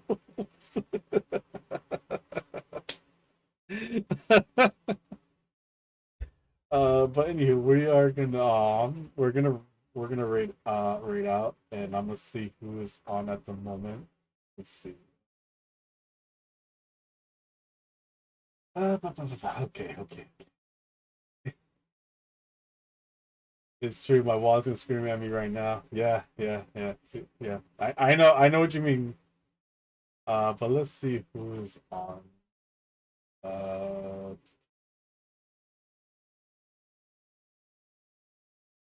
I'm trying to see who we have not rated. The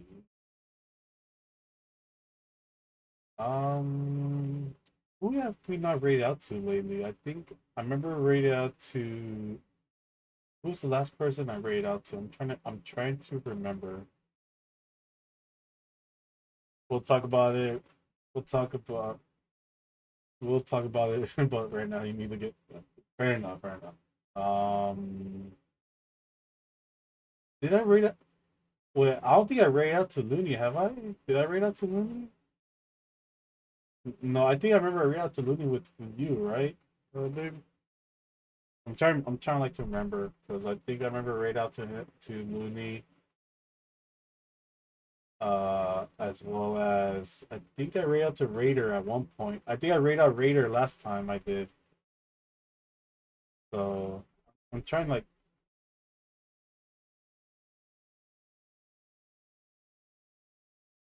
Yeah, I think.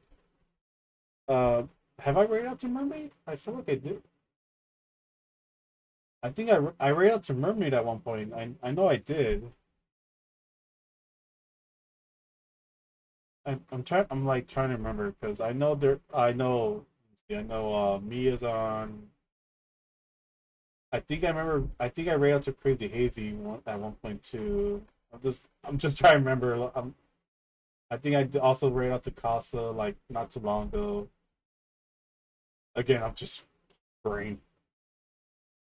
My brain. I'm trying to like see, because there's like I know there's a lot of people. There's literally a lot of people on today, and I'm trying to like try give like as much try give some support to a lot of people as possible.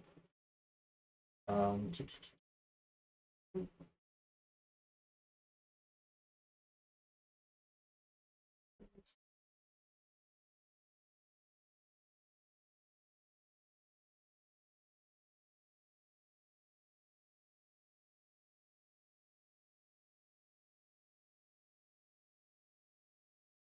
let's see.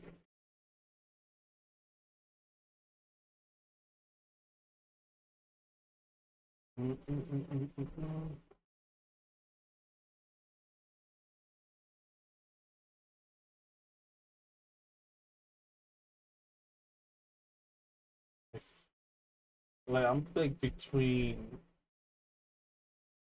Oh, wait, I was thinking raid out to Damien. But I don't think I think Damien is another person I haven't raid out to in a while either. No, Damien was another person.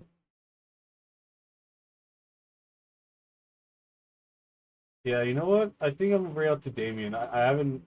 I know I haven't. You know, I've been in this chat and stuff like that, but I haven't raid out to Damien in a while. So what we're gonna do is we're gonna raid out to Damien. Hang on. Do I have? No, I do not. But I'm just gonna shout him out so that way you guys go check him out. So you guys can check him out and all that stuff. And yeah, so we set the raid. All right, there we go. And just to let you guys know, this week coming up, I'm gonna keep doing the same thing. I'll be doing excuse me, the Walking Dead Telltales on Wednesday, on no, Tuesday. And then Wednesday I'm doing what was Wednesday? I forgot what game I was playing on Wednesday. Oh, Evil Within 2. I'm gonna start on Evil Within 2, the Evil Within 2 on Wednesday. Yay. I'm so happy. It's gonna suck. It's really gonna suck. I don't know what to tell you guys. I don't know how I feel about that. I was like happy, like I was like excited that I beat the game of the Evil Within, the first one, but then I realized I'm like, oh, I gotta play the second one. So shit. So yeah, that's pretty much what we're looking like. So but yeah, but besides that, you know, take care of yourselves. I love you guys, and yeah, that pretty much sums up. But yeah, self-care always important. I love you guys. I appreciate you guys for coming here, and as always, I'll see you guys on next one. Peace, mis copas and mis compadres.